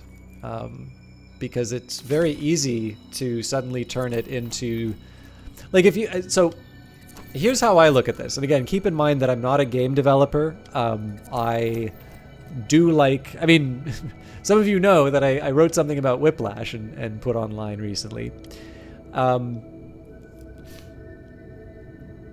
I do like analyzing and sort of poking at some of the stuff that I enjoy to see whether or not it works. I thought I got Pagistan to do this. It would have been better because then I could have just used them on Dying Planet. Anyways, it's neither here nor there. One way I sort of think about it would be this. One of the big appeals of this game, and I would say one of the appeals of this type of game overall. So again, whether or not this game has sort of Starflight as an intended reference point or, an interest, I definitely think it's fair to say that this is sort of walking on ground that was covered by Starflight and is good for it. Sometimes it can be discouraging to talk about game ideas that you have because even people who are wanting to be supportive can sometimes turn around and say, oh, so it's like Dungeon Keeper. It's like, well, yeah, I like Dungeon Keeper too, but no, it's its own thing. And like, I am doing I think like it can feel quite reductive when somebody says, oh, so you're just copying this thing that already exists. And it's like, what I think they're trying to do is explain, how they relate, or that they've understood what you've said. But there are definitely ways of saying that can make it feel like you're, like the effort that's being put in is being undermined. And I kind of want to be clear, that's not what I'm trying to do here with Out There. If anything, it is the seeming connection to things I liked about Starflight that made this game interesting to me. And in fact, it's one of the reasons I find this game so interesting. But I would say that probably a big feature of it is the idea of going through this procedurally generated universe to explore these unknown planets, and like the process of going down onto the planet and seeing what's there, right? Exploring is quite exciting. And you can definitely see constraints that these games put on you. So, for instance, Starflight, you have the fuel and shields and armor for your existing ship, and you are going to need to make sure that your ship is operational as you sort of go through space, and sometimes you'll head back home to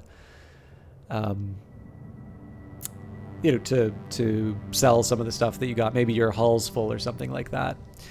But when you land on a planet, you can go on a terrain vehicle, and basically what happens is your terrain vehicle has a certain amount of fuel, and you need to make sure that you have enough fuel to get back. Otherwise, you lose the terrain vehicle, and you can't get it back at all.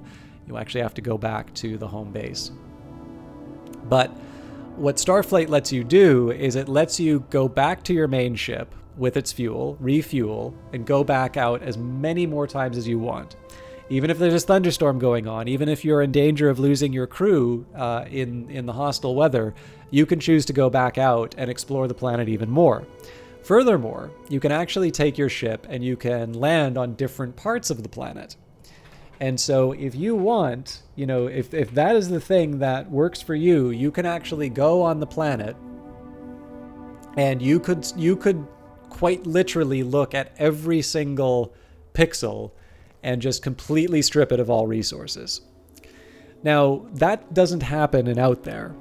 But what Out There does do is it gives you this cooldown for your explorers. So in this case, you you can explore a world, but you have to choose the world that you want to explore because there's going to be a couple of turns before you can do that again. Or alternatively, you're going to be exploring with a thinner crew than you normally would, which means potentially you're in more danger. So I think the cooldown is the way that they try to keep exploring from being, overpowered or something like that. But I think one thing that would not necessarily serve this game, and I think the reason why, if they had a resource constraint for exploration, why they might have removed it, would be, if you think about it, like making exploration already a somewhat rare event because of the cooldown, and then sort of giving you this penalty for exploration, right? That you're making it costly to spend some time like looking for treasure in other places. Suddenly one of these really important things, and one of these things that you enjoy so much, is actually something you might be doing less because you just think it's too costly. And essentially what this game is doing right now, you can think of a game like some various roguelikes which will have food. It might even be that Rogue had food. I haven't played Rogue, so I can't say for sure. But like part of that is that it's turn-based, so you can do what I'm doing right now and just sort of take forever for your next action. But ultimately, over a certain period of time, you would need to make sure that you kept this steady supply of resources, either weapons to keep pace with the enemies that you were facing, food and health to keep your character alive and functioning. And this is also true of games like Risk of Rain and others. So in terms of this game, where am I going with all of this? You definitely have the risk and the resource management. You've got your skills. On the more dangerous planets, you have more obstacles, and obstacles that are in the way of your ultimate goal. And so you do actually have to put some of your characters on the line in order to achieve certain objectives. And so it would seem to me that the advantage of putting some kind of a constraint on the number of actions I can take on the world would be that I'm maybe more inclined towards crossing over the territory like this. But I don't necessarily think that's the only way you can do that, right? Like, one of the ways that this game handles it is just simply to say, if you want to achieve this goal, you're gonna have to go past the spikes. I also think it's potentially more interesting if you're allowed to explore, because then you have like a little bit of a maze that you can go through, and you can sort of say, okay, I'm better at handling asphyxiation, so I'm going to take this path rather than the other one. And what that's translated into for myself when I play this game is that I'll have these situations where I say, okay, so if this all completely falls apart, here's what my escape route is like. Or, we don't have an escape route. If this goes pear-shaped, we're going to have to do the evacuation option. And I don't necessarily think these are any less interesting than, oh God, I only have 3 more turns to find the objective. Like, I kind of feel like that would almost be sort of arbitrary to give you a limited number of turns. You can say, well, maybe it'll cost you resources, and I'm like, well, that's not necessarily a terrible idea. But it seems to me that the point of doing exploration is to gain some resources. And so it sort of feels like exploration, in some cases, you may feel is no longer paying for itself. And again, you miss the chance to explore new alien worlds and participate in one of the more interesting parts of the game. So, again, I'll be honest with you. Like I said, I'm not a designer, so I don't necessarily know how I would change this to deal with what feels like a certain level of dissatisfaction from the players.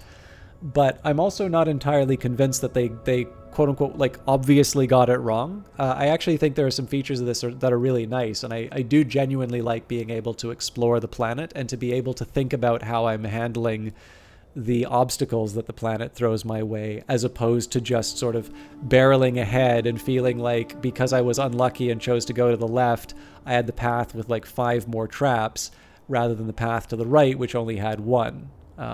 So I don't know if that was interesting, but it sure took a lot of time talking about it.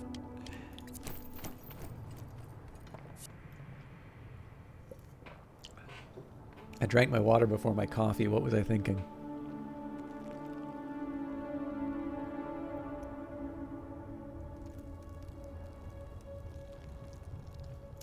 Our party is nearing the end of an expedition when we come across a place that opens downwards, revealing an abundance of minerals like no other. However, it opens to the planet's very core, forming a ravine that traverses nearly the entire planet. This place is disappearing into itself. The surface seems likely to collapse, maybe in 10 minutes, perhaps 10,000 years. The arrival of our ship was the mass required to break some kind of equilibrium. The ground begins to fall into the void before our very eyes. I don't know if this is a deliberate reference, but this reminds me quite a bit of... It might even be... I don't think it's the first Futurama. No, the first Futurama episode is like Fry freezing himself at the turn of the century, turn of the millennium. But it's like, I think it's the first one where like Zap Brannigan is introduced, and they meet Nibbler. Anyways, there's like a hollow planet that... I don't know. I don't think this is a deliberate reference, but this is definitely a Futurama episode. Anyways, we can run away, gather resources from the surface, or immobilize the ground. We will do that with the engineer. Let's get Sergei to do it. Using their equipment, our engineer manages to vitrify the ground for miles around our current location. We can now cut and load large slabs of minerals without fear of being swept away. Afterwards, we congratulate one another on an utterly successful expedition. Sergei's lost 15 action points. Gained 15 minerals, lost 1 action point. And objective completed. Now again, we're not going to leave quite yet. I'm going to wait. So we'll head here and then we'll go through the spikes and then we will check this last item. Ow! Pakistan's bleeding for 2 rounds. So I think I've only seen the first episode of, the first season of Futurama, but the finale for Futurama is just an absolute tour de force. I think Dan Castanella, the guy who plays Homer, plays the devil robot. And I mean, it's got a little bit of everything, right? Like it's got some really good musical numbers. It's a fun premise. And I think probably some of my favorite laughs have come from that episode. So I admittedly have not seen the other seasons, so I can't. Actually, no, that's not true because Hypnotoad doesn't appear till the 2nd season, I think. I think that's the 2nd season one. Because they put Nibbler in a pet show. So maybe I have seen a little bit of the 2nd season. But yeah, anyways, the Hell is Other Robots is definitely a really, really fun episode. And if you haven't seen Futurama, I know I've been talking about a lot of recommendations lately, but I feel like that is a show that holds up. I definitely didn't see it. I don't think it's on the air anymore. I know The Simpsons has gone on forever, but I feel like Futurama isn't a going concern, so I didn't really see it broadcast, but when I can watch more episodes, I can. Our expedition draws near the wreck of a ship that crashed onto the planet's surface. Complicating things are a primitive tribe who believe the wreck to be a gift from the gods. They guard it ferociously, so we take some time to rest out of sight, pondering the situation. So we could approach in violence or approach in understanding. So,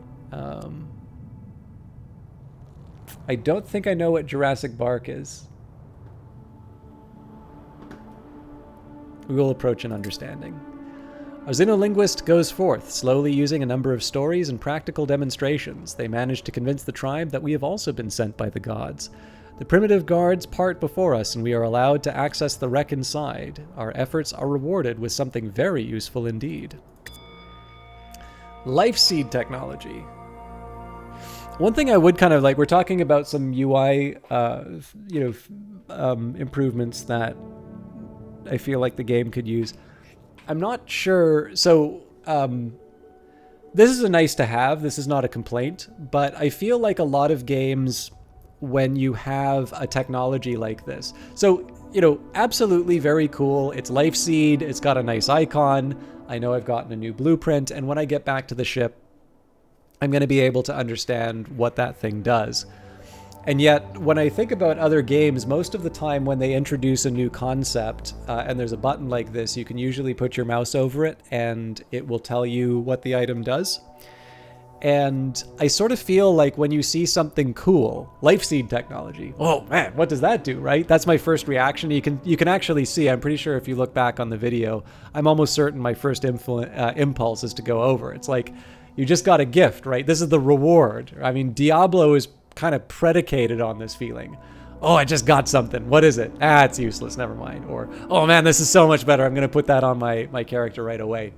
And at this point here, I don't quite get the excitement that I get of the new Life Seed technology. It's like, oh, I got Life Seed technology. It sounds cool. I guess I gotta wait till I get back to the ship to see what it does. And I just sort of feel like, as a reflex, and again, my first impressions may be wrong. And again, sorry, I do not mean to make this a critique of Out There. But when this stuff comes up, I kind of like to talk about it, just to give an example in terms of where the game seems to have gone in one direction, and when I compare it to other experiences that I have, they sometimes seem to go in this other sense. But in this case here, I sort of feel like some of the reward of finding something new might have been diminished by the fact that I'm going to be waiting to be able to to sort of unpack the thing. On the other hand, perhaps that's creating a sense of anticipation. I'm certainly not going to be able to do anything with this item until I get onto the ship anyway. So maybe that delayed gratification is a conscious choice. But you can kind of see it, right? Like, one thing that I always kind of try and do whenever I try to kind of come to terms with a game is I try to be conscious about what my reflexes are. So, again, when I go to try and find a tooltip on something, and again, it's not like this is a reflex that the game hasn't established, right? When I go over nano stabilizers, it explains what they do. I can give up 4 minerals to be able to recover health. Reveal a chest closest to the expedition team. 1 crew member loses an action point and heal for 3 health. Actually, you know what? I'm going to do this.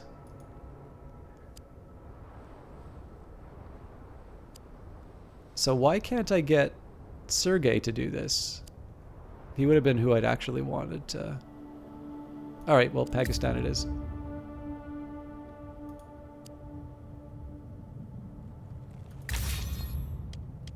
I just want to exhaust people's action points if I can. All right.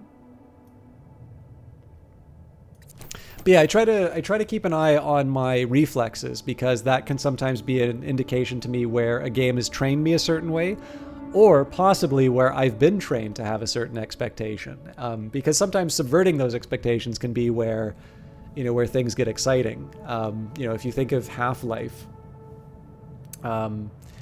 if you think about the fact that, like, Half-Life, so far as I can tell, was sort of the first game where you've got like a first-person shooter, but you're not starting with a gun. You're actually just on a train to work. You don't actually get any kind of a weapon until well into the first level, right? You actually have to do a day at work before you're able to, like, do the sort of stuff that you'd want to see in a first-person shooter. Now, we take that for granted now, right? I mean, if anything, games sometimes go a little too far in the other direction, and you have to watch a movie before you actually get around to playing it, which is not necessarily a bad thing. Obviously, I'm one to talk if I spend so much time talking about gaming and not playing, but I like to think that, we're weaving the connections that we see inside of the game.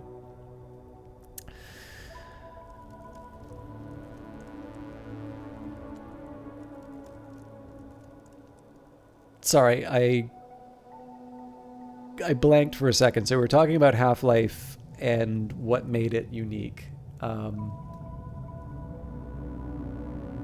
Was it tutorials, or was it the idea that certain expectations can get subverted? So, like, I have to imagine that when, like, Half-Life first came out, that was a surprising experience for people. And that, now, I mean, again, I may be talking out of turn, but I sort of feel like, especially because of the number of games that seemed to follow it and do something like that. Like, we obviously played Quake last week. Was it last week? Time is relative. Also, it's no longer Pi Approximation Day, so I can stop being grumpy. Well,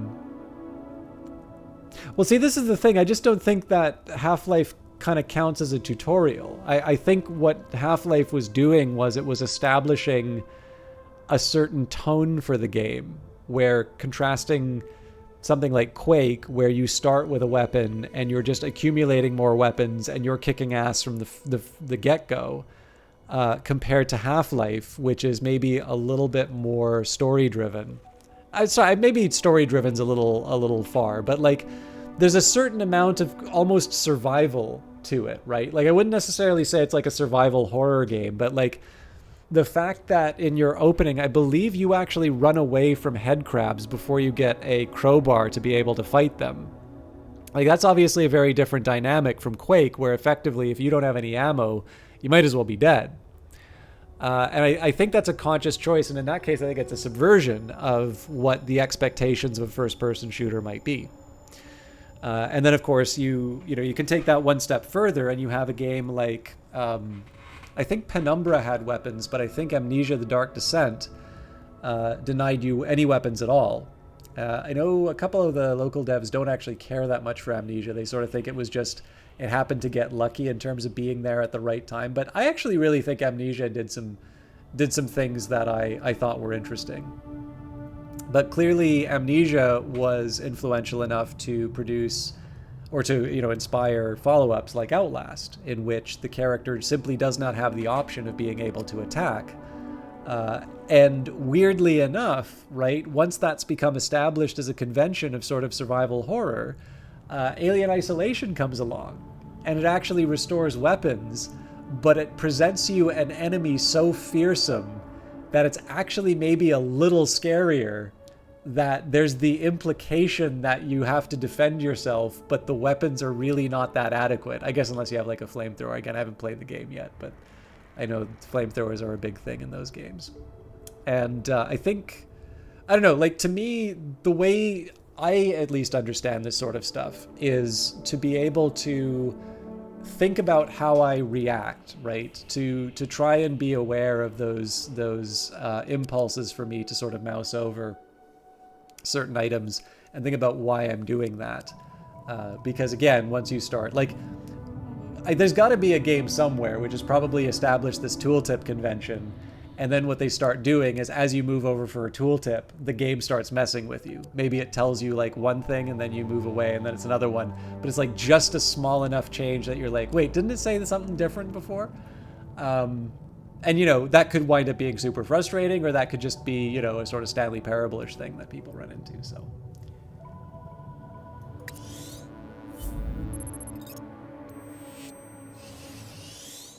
All right, so Ia is close to leveling up. So 81 experience, over a third of it from the objective, 25 from events, 5 from skills, 9 from harvest, morale's through the roof, and alien compass lithological map. Yeah, both of these will probably do something, and we can find out what the life seed does. Okay, so as usual, we'll just throw this all into the refinery. I've never used automatic, but I kind of feel like it's kind of fun to watch this stuff unpack, right? For the same reason I said that getting the present and I don't know. I guess it's more fun just to unwrap presents and see what comes out rather than just kind of getting them all in one go. It's actually not a bad haul for us. The carbon's not going to help, but I think most of this stuff is stuff we need. And we might have enough platinum to be able to build something, which is dangerous because I'm probably not in a good state to figure out what I want. Actually, we'll have some surplus hafnium. Cool. We will have to ditch the iron, sadly, but so we'll start by transferring all. So, copper. Not useful to me. We've got all the iron we need.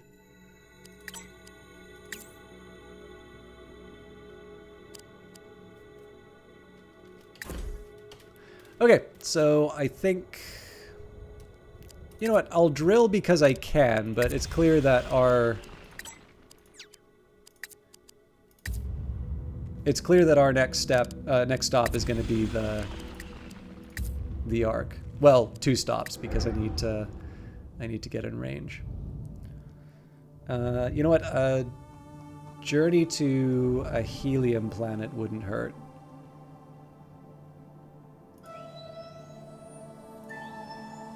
Okay, let's go to the gas giant. We'll land on the garden planet for the oxygen, and then we'll head to the Ark. I may have to call it after that. Mostly just because I still need to get my writing done for today. I also want to try and be at least mildly responsible in terms of getting like bedtimes under control. But I'm not going to put like a hard cap in terms of wrapping up. Like I'll try and wrap things up at a time that feels appropriate. So I sort of feel like giving up a little bit of fuel in order to be able to fully fuel my oxygen is the right call on a ship where I lose a lot of oxygen for doing stuff.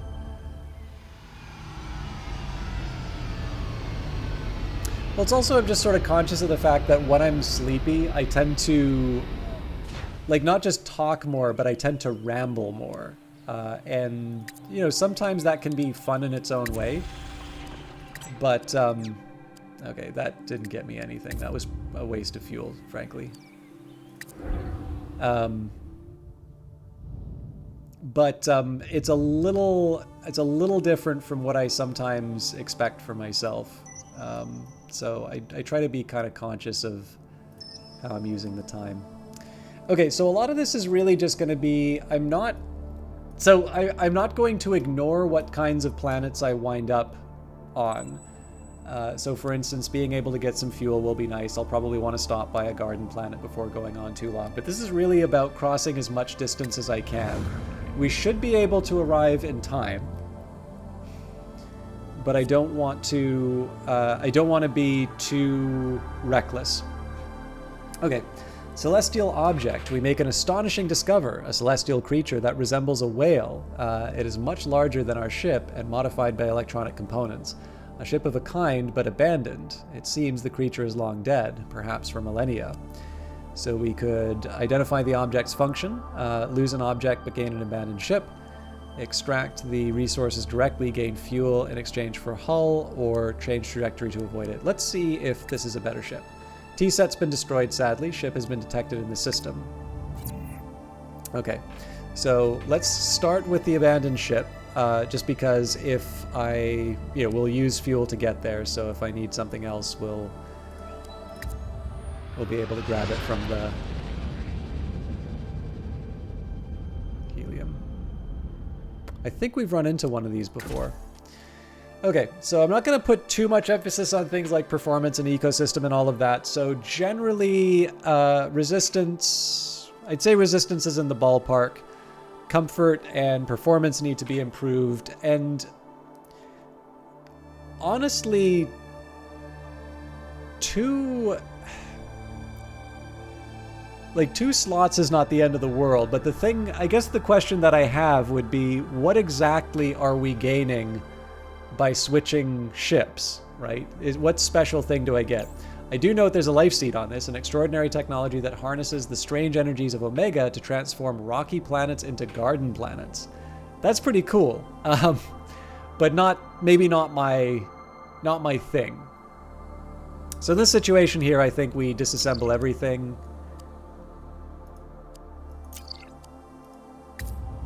And then we transfer as much cargo as we can. And then we can use some of the iron to repair our hull. We've got all the silicon, all the carbon. Yeah. So I think it was okay that we did that, but not the most spectacular return that we've gotten.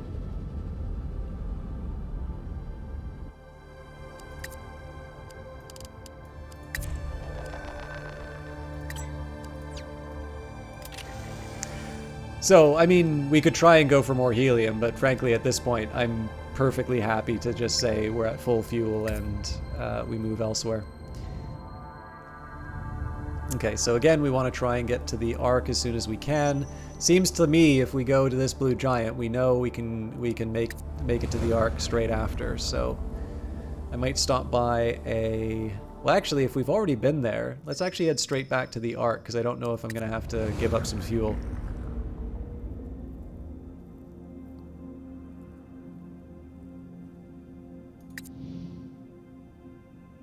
Okay, could you just give me a quick second here? I'm going to tab out ever so briefly. I just got to mute the screen. Now, I'm a little worried there might be a bit of a lag spike that happens here.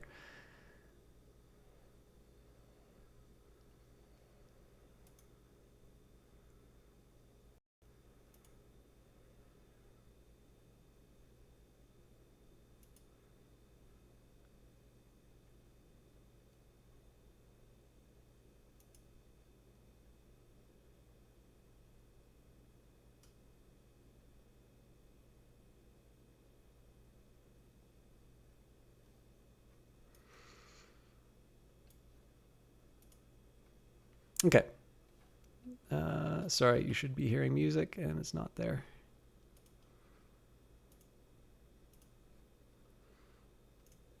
Oh no. Oh no.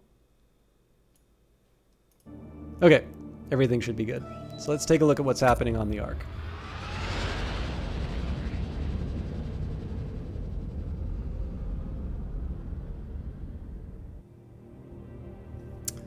And surely they will be grateful and not remind us about how we failed our mission. You came back. Oh, Captain, I wasn't sure. Here's the hafnium you requested. How many survivors are left? There aren't many of us, but now we'll be able to rebuild the colony little by little. Nothing will ever be as it was before. Officer Sergei, my mother always said that you can't move forward by looking back. Your efforts have given our people back their hope. We scoured the four corners of the galaxy for hafnium, all for the merest sliver of hope? When I joined the service, it was so that I could help my people. Instead, I've doomed them. Put yourself together, officer. As captain of this vessel, the responsibility for what happened falls to me. We failed, yes. Are we going to wallow in self-pity, or try to make amends? You're right, Captain. Excuse my moment of weakness. I swear from now on that my sole focus will be on stopping the Archon. Officer Sergei, about before, I just lost my mother and, well, I was too harsh. I can assure you that we haven't given up. The entire colony is thankful for your efforts. There. You see? You've saved your people, Sergei. And don't forget that you have another family too. This crew. Don't forget that. Takri, thank you very much for your Prime subscription. I think you've just added a little bit of extra life to the channel. I do potentially need to host somebody at some point, but that would be very mean of me to have you join us for a second month running, especially after I started streaming late. So I'm definitely going to try. Now, just to keep in mind, I am actually kind of hoping to host someone in short-ish order, but I didn't want to just arbitrarily end the cast at like the 3-hour mark or something like that. And obviously, Takri is a wonderful reason to stream a little bit longer. I had a nap, that's why I'm late. No, you're not late, I'm late. And actually, Algren's was kind enough to let me know that you were all tuckered out. So, I didn't have any strong priors as to if or when you would be in the channel, but I am hoping that you're feeling refreshed. All right, there you see. You saved your people, Sergei. Don't forget that we have another family too. This crew. Don't forget that. If you're looking for a way to defeat the Archon, I may have an idea. The risks are enormous, though. If ever there was a time for risks, Lieutenant, it's now. Tell us. Not many people know this, but there exists a being that is capable of destroying entire stars. Yeah, we're it. The entity that extinguished Earth's sun, the mythical Earth. I think the key lies in finding this mythical Earth. There could be some clue there about how to approach this entity.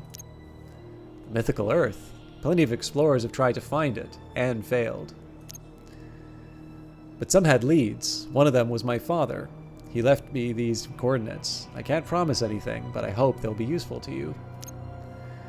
This could be useful to you as well. It's an old module, of no use now that the god's cubes are gone.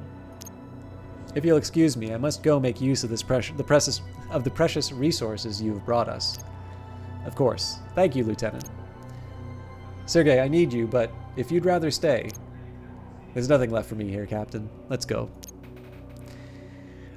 So I believe in Starflight you do actually also find the mythical Earth as well. So again, like it's not like this is the only, again, it's not like this is like finding the lost Earth is not unique to Starflight. It's definitely something that has come up in science fiction before. We did get the free Divinity module, so we actually have additional crew capacity. Makes transportation of divine beings possible aboard ships constructed with technology that absorbs substantial amounts of excess energy and reduces an object's physical mass.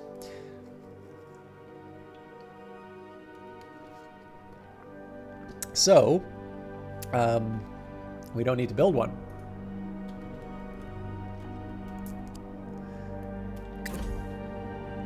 New suit available. Comrade! As whiskey is amazing in the chat. I'm sure some of you will remember the surprise communism story. Alright, we'll take off. Oh, that was easy. We found the mythical Earth. Alright, so mythical Earth is 44 light years away. So yeah, we do have a little bit of a dilemma here, right? So do I go mythical Earth, then Nebula?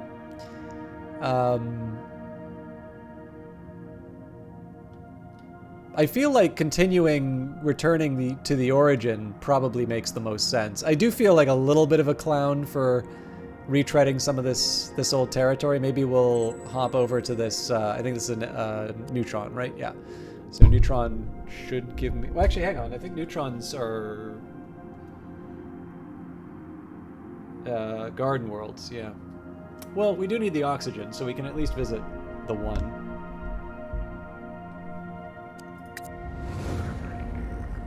We may not make it to Earth, but let's do our best to get as close as we can. Obviously, without blowing up a planet. Like, the one thing I can do is just blow up a star and turn it into a, a transportation method. But let's try Becker 4021.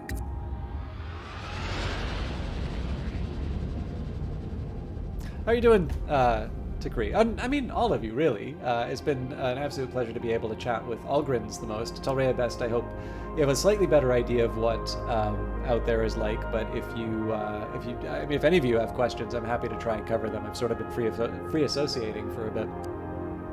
But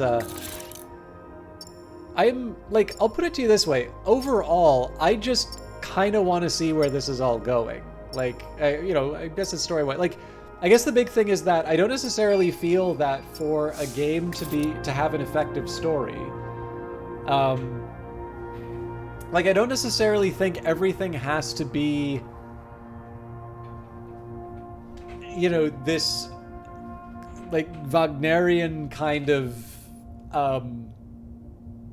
huge... I was going to say Wagnerian space opera, but I think that's maybe implying something a little more musical than what I mean. But, like, it doesn't have to go to 11. Okay, what I think I'm trying to say is it doesn't have to go to, like, 11 all the time. And, like, in this case, I think this game is doing... So, some of the things... I'd kind of like to understand a little bit more about the God Cubes, and I don't know if that's because they are an unknown entity in this world, or if it's just because I didn't play the prior Out There game. But mostly, I'm just kind of curious where all this is going, and I'm also starting to wonder a little bit about what my alternatives would have been. So if I would just go and try to take on the Archon right away, would that have been a disaster for me because I'm not strong enough? Do I actually need to arm myself? Because again, traditionally that's what you do in a roguelike, right? You have to spend the time in the preceding levels well so that you are strong enough to be able to handle what comes later. But on the other hand, if you delay too long, particularly in a game like Risk of Rain, and some people want to say that Risk of Rain isn't a roguelike, but the consequence of waiting too long can be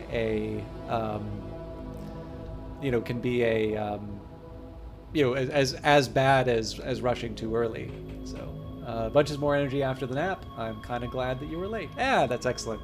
I'm starting to lose energy a bit more, but I've got my coffee, and I've built the habit enough now that I am not gonna have a night where I fail to write. So I am keeping an eye on this channel I want to host. So here's the deal. I'm going to try and get as close to Mythical Earth as I can, but I may need to abruptly host as a result. All right. So I'm going to try and push it. So we'll probably still get our 3 hours in, even though I had those last 40 minutes from talking. But just keep in mind that the cost is potentially going to be that there is the potential cost is that the stream may end rather abruptly, so that I can give a host. Anyways, Alpha Anomaly, it's a wreck. Alpha, obviously, in line with what will be its discoverer. 3 skulls, so we're probably gonna have to walk through Fever and Bleeding, and/or Omega will be really cool. I've actually been trying to get the alien words more often because I'd like to see what the effect of better translation will get me. And blueprints are definitely... I look for blueprints a lot, but I'm actually a little more interested in alien words right now because all of my slots are taken up. Also, I just think this is a really cool looking ship.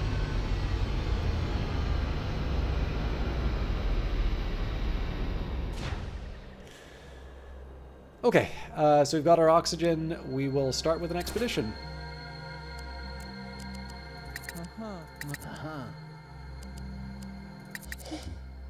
It's going to be the usual suspects at this point.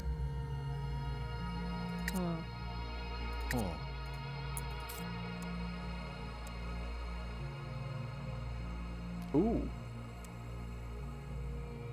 I'm going to bring the lockpicking kit just because it's a lower value item. I don't think asphyxiation was a worry, so let's take the adornment of the abyssal instead. And yeah, we've got the lockpicking kit. So we're kind of giving Aleb short shrift, but it's because ultimately we've needed engineering more than we've needed survival.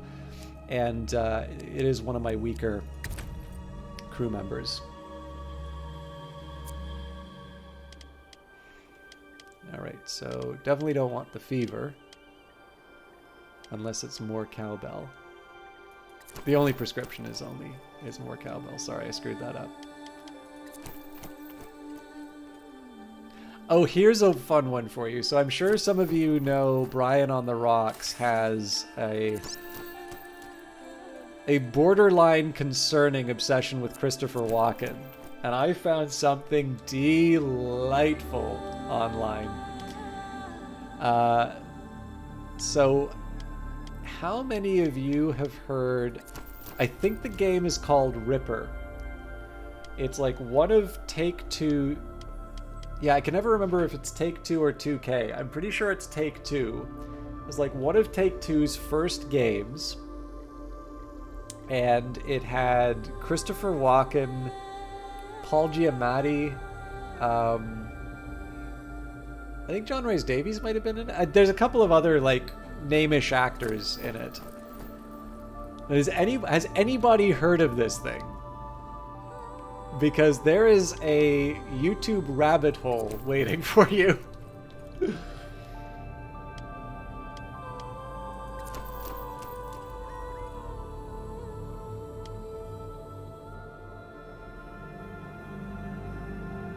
I'm seriously debating on trying to bring up one of the clips. Tell you what, next stream, it's like a full motion video game.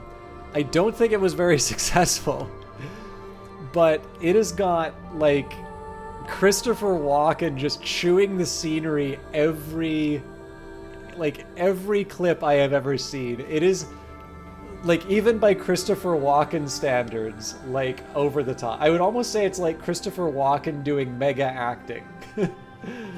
um, and yeah, if you look up Ripper clips, Ripper the game, not Ripper anything else, I'm sure you're gonna have a good time, or you can just wait for when I feel like sharing some clips. All right, we're gonna enter the village. Us fear Ramgel shores, us Risla Abim Nail Renor, Inlat Roar, Wilsa Abim Ramja shores.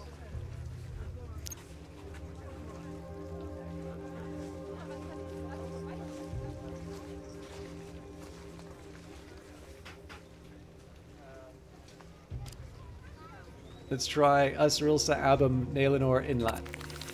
The doors of knowledge open to us. The alien has just taught us a new word. A new word has been learned. Well, I better hope I can remember how to write that. It looked like Lamart Erg. It does look like it actually translates it into English when you know it, but... because I do know the word us, but...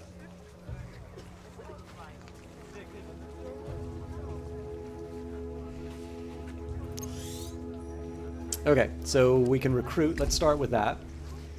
So I could add, actually, the Ikat Ia is pretty tempting here because it's another xenolinguist for the crew. Oh no, that's dismissing, sorry. Aiden Ans. So this is a tricky call here, right? Because in one sense we get a level 2 character to fill out the roster, and yet we get yet another survivor, which is not really something that I need right now. So I think I'm going to leave them alone for now. And I don't feel like we need any of these things here, so we'll leave the village. We got a word out of it, though, so... I kind of like the way, like, I don't know if this has been done in a game before in terms of how the language is done, but I kind of like the process of discovering the words and like making the best that you can with the fragments that you know.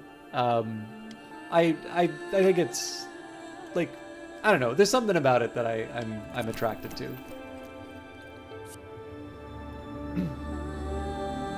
We arrive at a very strange kind of settlement. From a distance, the entire location is almost completely invisible. Its dwellings are made of a porous, almost transparent material that is thin and very light to the touch. We can find no inhabitants anywhere. Who could have lived here? Why has it been constructed to such odd specifications? Oh, that's right, No Man's Sky does do it that way. That's a good point. I actually have to confess, I haven't really played beyond the first few moments of No Man's Sky. I think I've made like one trip to a space station, and then like I have this long pause, so I'm like, I should probably delete the save and then make a new one so that I can get the tutorial again. Okay, let's get Pegastan to do this. Our engineer constructs a machine capable of detecting local energy sources, of which there are many. Many thousands of energy sources, it would seem, all of them weak and moving. The engineer realizes the city isn't abandoned at all. It is quite alive, teeming with residents, though we cannot see them with our eyes. After establishing a way of communicating with them, they give us a bit of information about the area. It should prove useful. In fact, one thing that I think I can share that's similar to... Yeah, this thing, I really do want to put some quality time into No Man's Sky. I actually feel like that would be a really good game for just sort of sitting back and doing some system talk while we're just kind of tooling around the procedurally generated universe. One thing that's kind of neat about the way that the language works in this as well, and I think worked for me as far as the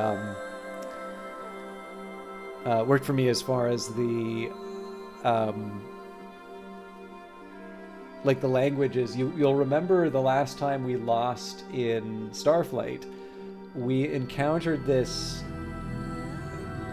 like robot race and they asked us a number, like a question based on a number. So it's similar to this, except that for us the consequences were quite deadly. We said the wrong thing and they attacked us. And presumably as you play that game, you're going to find out how to communicate with that machine race. But yeah, I don't know. I think I get like a little hint of that in this game. And like I said, the attraction to me about Out There was that I felt that it hit a lot of the numbers that, I don't know, it hit a lot of the things that appealed to me about Starflight without it being like Starflight all over again. So, anyways, emptiness. Our engineer constructs a machine capable of detecting local energy sources, of which there are many. Many thousands of energy sources. It would seem all of them are weak and moving. The engineer realizes the city isn't abandoned at all. It is quite alive, teeming with residents, though we cannot see them with our eyes. After establishing a way of communicating with them, they give us a bit of information about the area. It should prove useful. But what I gotta do is... Sorry, my mic has been, like, perpendicular to me for half of that statement. Just need to find a quiet game and lean in a little bit closer and say, hello chat, how are you doing tonight? Gotta find a game to do that.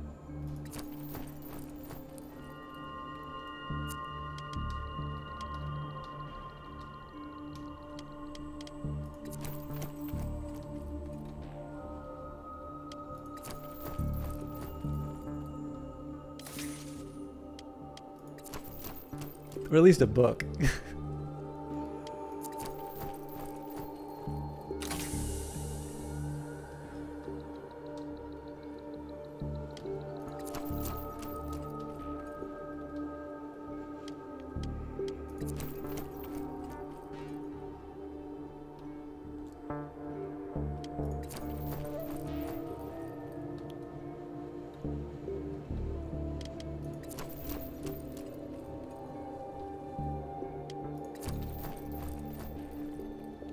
All right, so we've kind of gone over this a couple of times. There's always the risk whenever we move over the hazard, so we explore as much as we can before we consider an approach, and we are still looking for living machine, but I know I've got more than enough engineering to be able to handle it, so...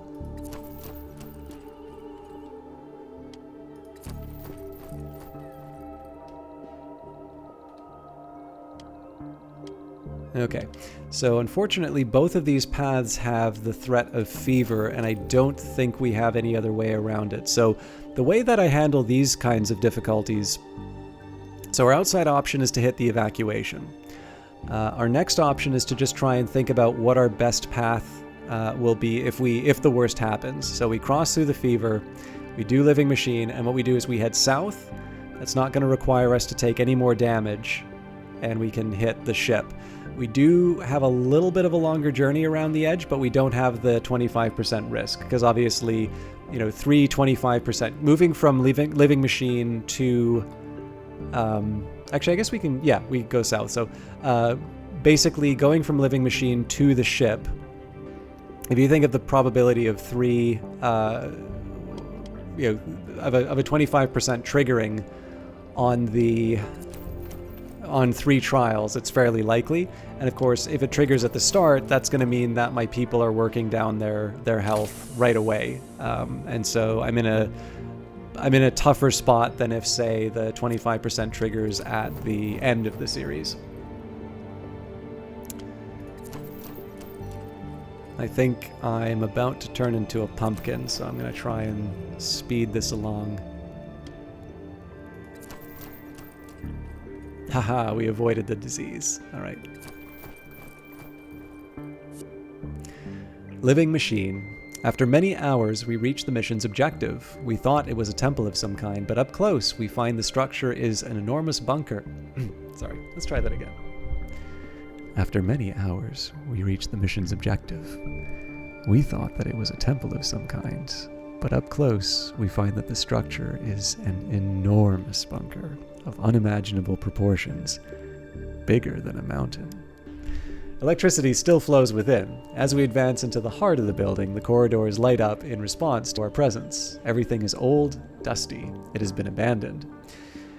In the center lies a computer cortex. It appears to be powered by an underground tower, atop which rests an Omega reactor. What was it used for? We will extract the precious substance from the enormous, unimaginably proportioned, bigger than a mountain object in front of us. Or we could interact with the computer. Well, let's interact with the computer. Our xenolinguist is confident that they can interact with the system. Jesus, this is the worst metaphor I could have picked. I mean, it's awesome, but this game is really, really leaning into the innuendo. It proves challenging, but there are many failed. Reminds me of my first date. It proves challenging. There are many failed attempts.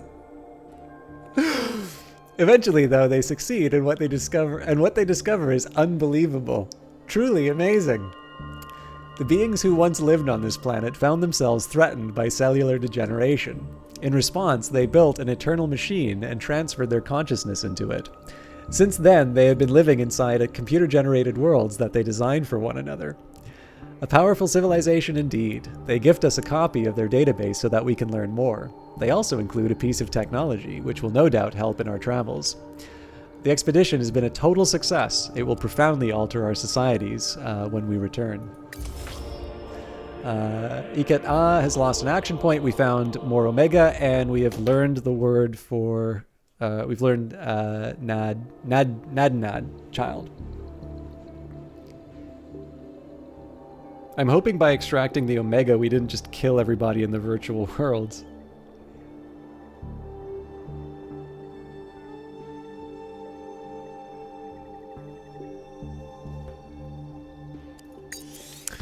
Alright, so we're gonna try and dodge the... no, Nyx is affected by fever. So notice, right, it's 4 turns and that was -2. So I ought to be very careful about the health. Because again, if this character dies, it's game over.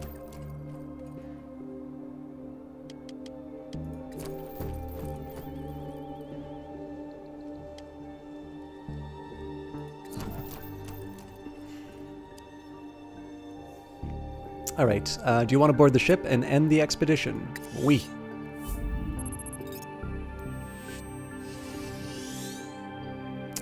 And we've got a level up. So 75 experience, again, majority of it coming from the objective, some events, harvesting in villages, plants, Omega, a headlamp lockpicking kit, and we actually already have a wormhole generator.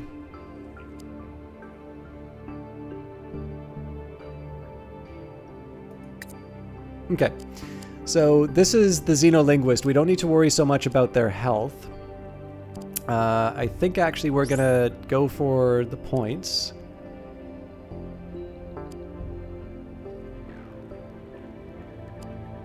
Both of these are really cool. I think we'll go for the straight up heal though.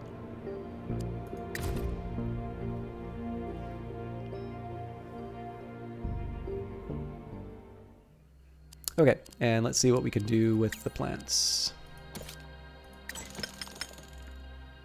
Now remember, we've already written down the traits of our ship, so I'm in a little bit of a better state than I was before.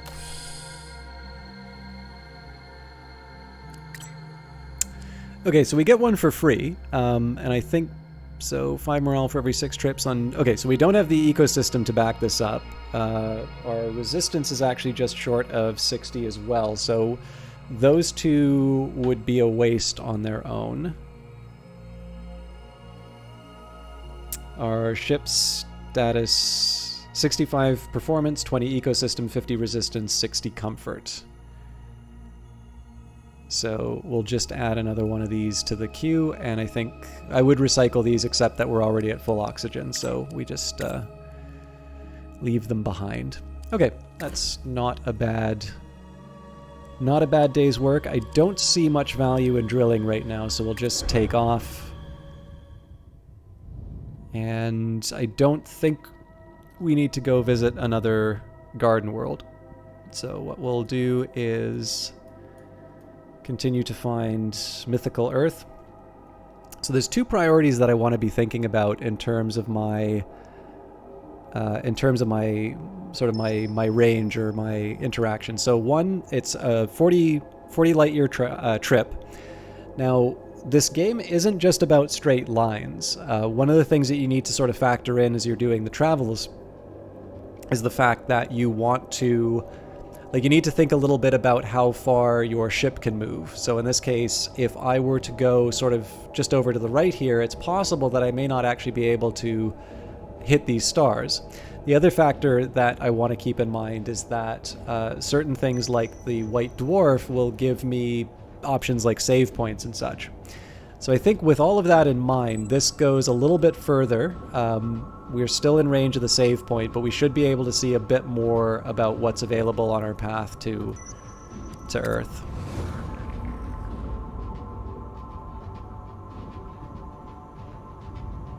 And I believe the saves are not limited to... I believe the saves are not limited to, like, when you...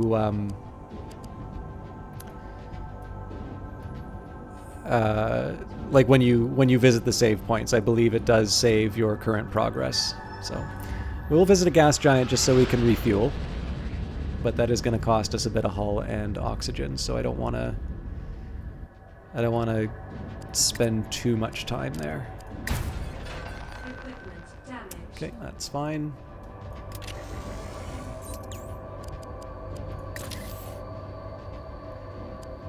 I'd almost say we don't need to do the other probe, but I think maybe we netted 2 out of that. Yeah. So I don't see much value in visiting any of those others. Okay, so we have a few options available to us. I can risk it and go to the yellow dwarf. So that basically denies me the save over here, but we probably get some efficiency in the sense that we cover more ground and have more systems available to us. The other alternative would be to go to another blue planet, or blue star, now that we're not going to need any of the resources we find there. So even though we're probably not going to have much use for the garden worlds, I think this makes a little more sense in terms of unlocking options. Captain, can I ask you a question? You can always ask. I can't promise to answer. Do you have any memories of America? Not really. I mostly remember my military training back in school. I still recall the stories I was told as a child about when all the humans lived together on a single planet. Say its name, the mythical Earth. I believe it exists, Sergei. America's bound together by its faith in the Church, and the Church speaks of a God who walked the mythical Earth. This religion, is it the God of the cross you wear around your neck? I know you're not a believer, Sergei, but we all have our own personal quests. Faith is one of mine. I've never found a single trace of my God on any of the thousands of worlds I have visited. Does this mean my God does not exist? I'm sorry, Captain, but for me, faith takes us away from the only thing that matters, the truth, though it is often unpleasant.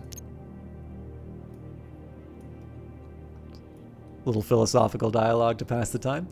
Okay, so I suppose the question is, do I want to take advantage of the garden planets that I find here, or do I want to hop over and grab...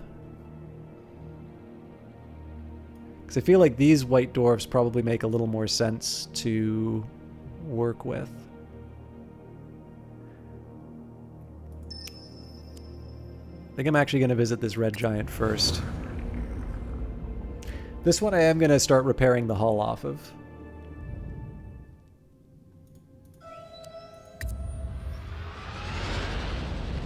So we visit the red giants so we can get to the rocky planets. This may have something to explore, but yep, we've got 2 things to explore.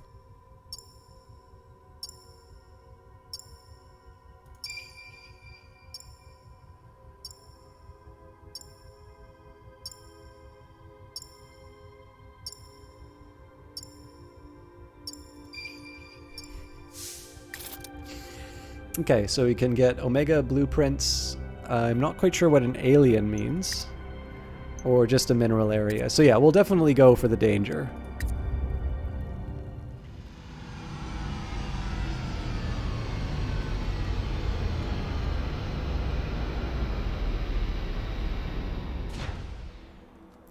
So before we drill, we'll go on our expedition. Now, we did have this character level up. Or sorry, wait, sorry, it was our xenolinguist. So yeah, we're actually, that's definitely a core member of the party no matter what. Yeah.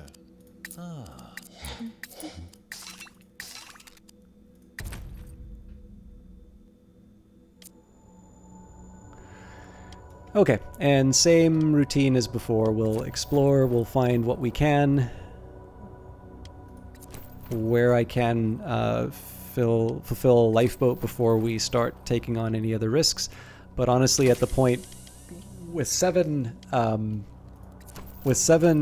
engineering actions, I should probably be a little less stingy on using up those resources.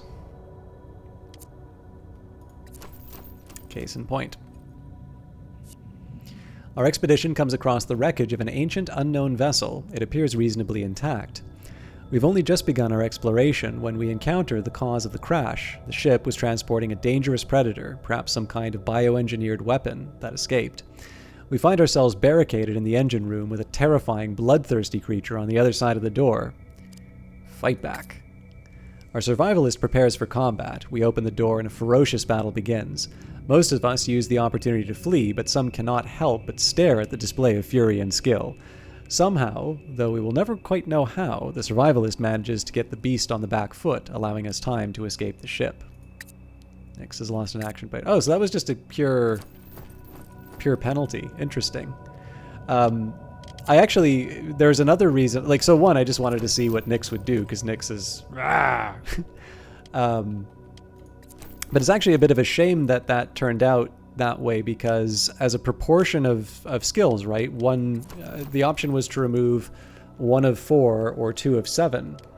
I guess 2 of 7 still is slightly higher than the 1 of 4, now that I think of it.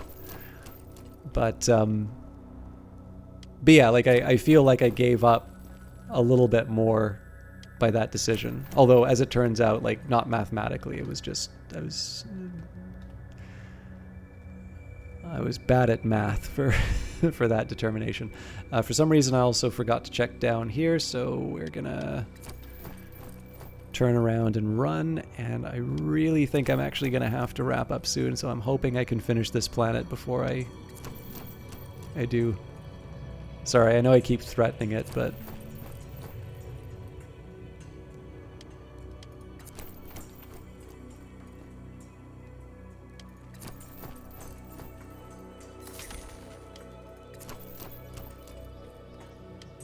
Okay, let's risk it. Ow!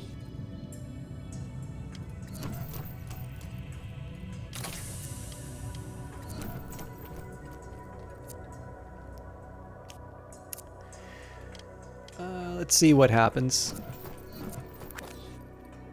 Okay, yeah, definitely some trouble.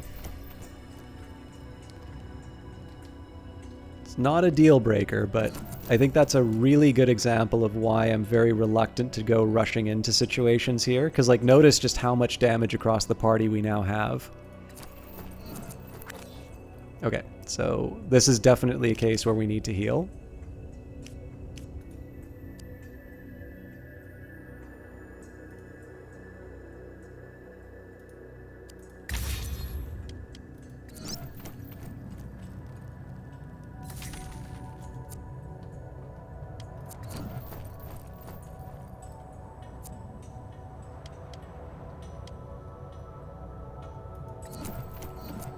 Good lord. All right.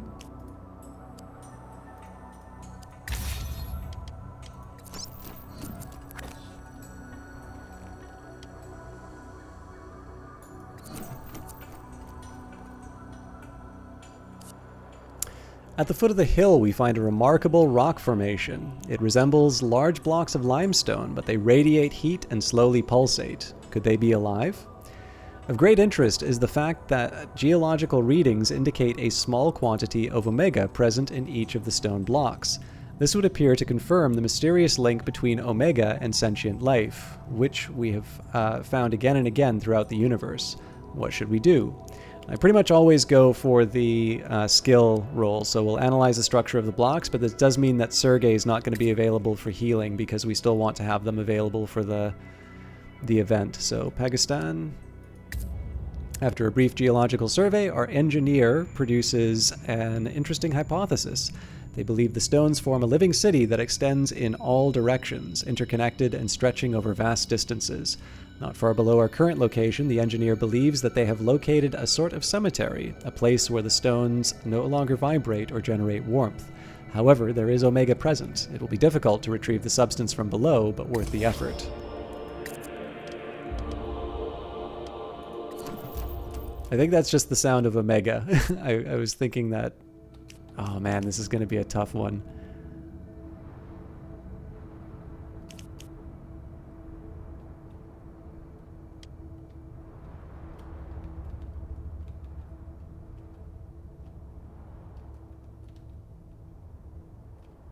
Okay, so where do we want to go to find lifeboat is the question. There's no path in here. Yeah, the only one is down into this area, so how many threats do I need to cross? Potentially 3. Okay. It's gonna get scary, but let's see what happens. Okay, actually the first thing I'm gonna do, I'm definitely going to do Care of the Ancients.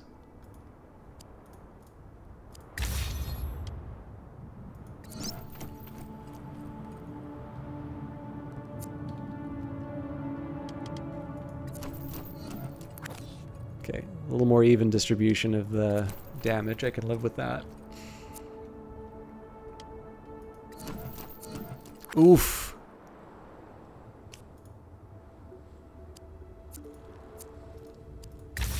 So again, gotta preserve the people who will keep the expedition, keep the game alive. So this one, we don't have the option to examine the craft anymore. Our expedition comes upon a recent crash site. The wreck is a round saucer-like craft whose landing embedded it into the ground. It's quite large, 10 times bigger than ours, maybe more. Exploration seems risky. From our vantage point, we can see entities prowling around the ship. They look like panther demons and winged beings brandishing spears. Send the survivalist. Our survivalist offers to lead the way. Sacrifice the red shirt. Near the craft's entrance, they engage a panther demon in combat. Up close, we can see the beast is actually made of some kind of metal. Our survivalist doesn't manage to defeat it, but they disengage without serious injury. The melee bought us enough time to gather a handful of precious resources. Fearing a counterattack, we leave as quickly as possible.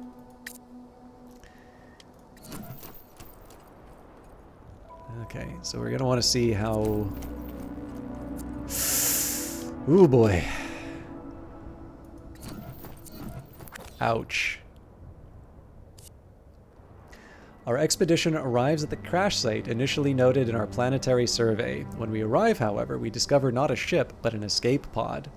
The pod is empty. Some of the crew are inordinately angry, scowling over how much we risked to reach this location. Others just set to work, determined to salvage the situation. So we're going to hack the pod. This is particularly dangerous, but... Our engineer makes short work of the pod's computer system. They recover the schematics of an unfamiliar technology. We continue our search and locate several hidden panels in the walls of the escape vehicle. Our engineer manages to break the lock encryptions, and inside we find Omega. This vessel is full of interesting resources. Okay, subspace reactor technology and Omega. So what I'm going to do here is we're going to start by sacrificing some minerals to heal up Sergei. Ouch. Okay, same story.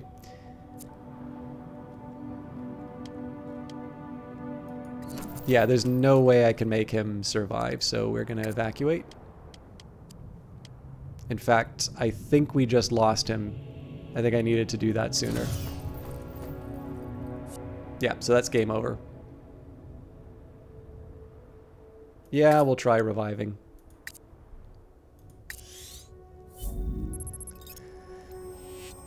It's cool to know that Omega can raise people, but that was a very costly run for really not like we had other ways of handling that. We could have evacuated beforehand.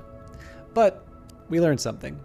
So we got minerals, omega, actually two omega, so we're still net up one. Ventilated suit, adornment of the abyssal, lockpicker. And honestly, I think it's mostly just because I've been a little rushed.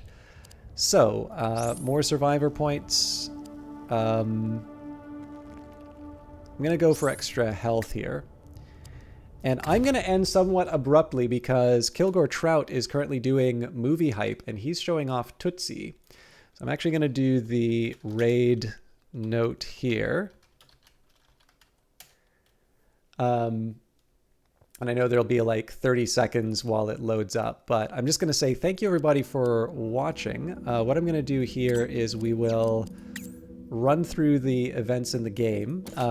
Usual plan for the oncoming week or so, I'm going to be recording some videos over the weekend for the YouTube channel. Monday we should be back to Old World, Wednesday more Industries of Titan, and Friday has been a little bit of a variety day, so I'm not opposed to doing some more out there, but there are a few other games that I would like to make sure that I'm giving the appropriate amount of time to. So I don't have any strong feelings yet one way or the other about where I'm going. But I hope you all, I don't know, bear with me, hang out, and we'll see where we can go. Again, I'm sorry for the abrupt ending, but it's movie hype with Kilgore Trout, so I feel like I should make sure we cover at least part of it. So have a lovely evening. Thank you so much for hanging out. I'm sure I'll see you all on Twitter or chat or even in Kilgore's chat. Please hang out for his movie hype because there might be a little something about me that happens during it. So I'll talk to you all later. Have a lovely evening.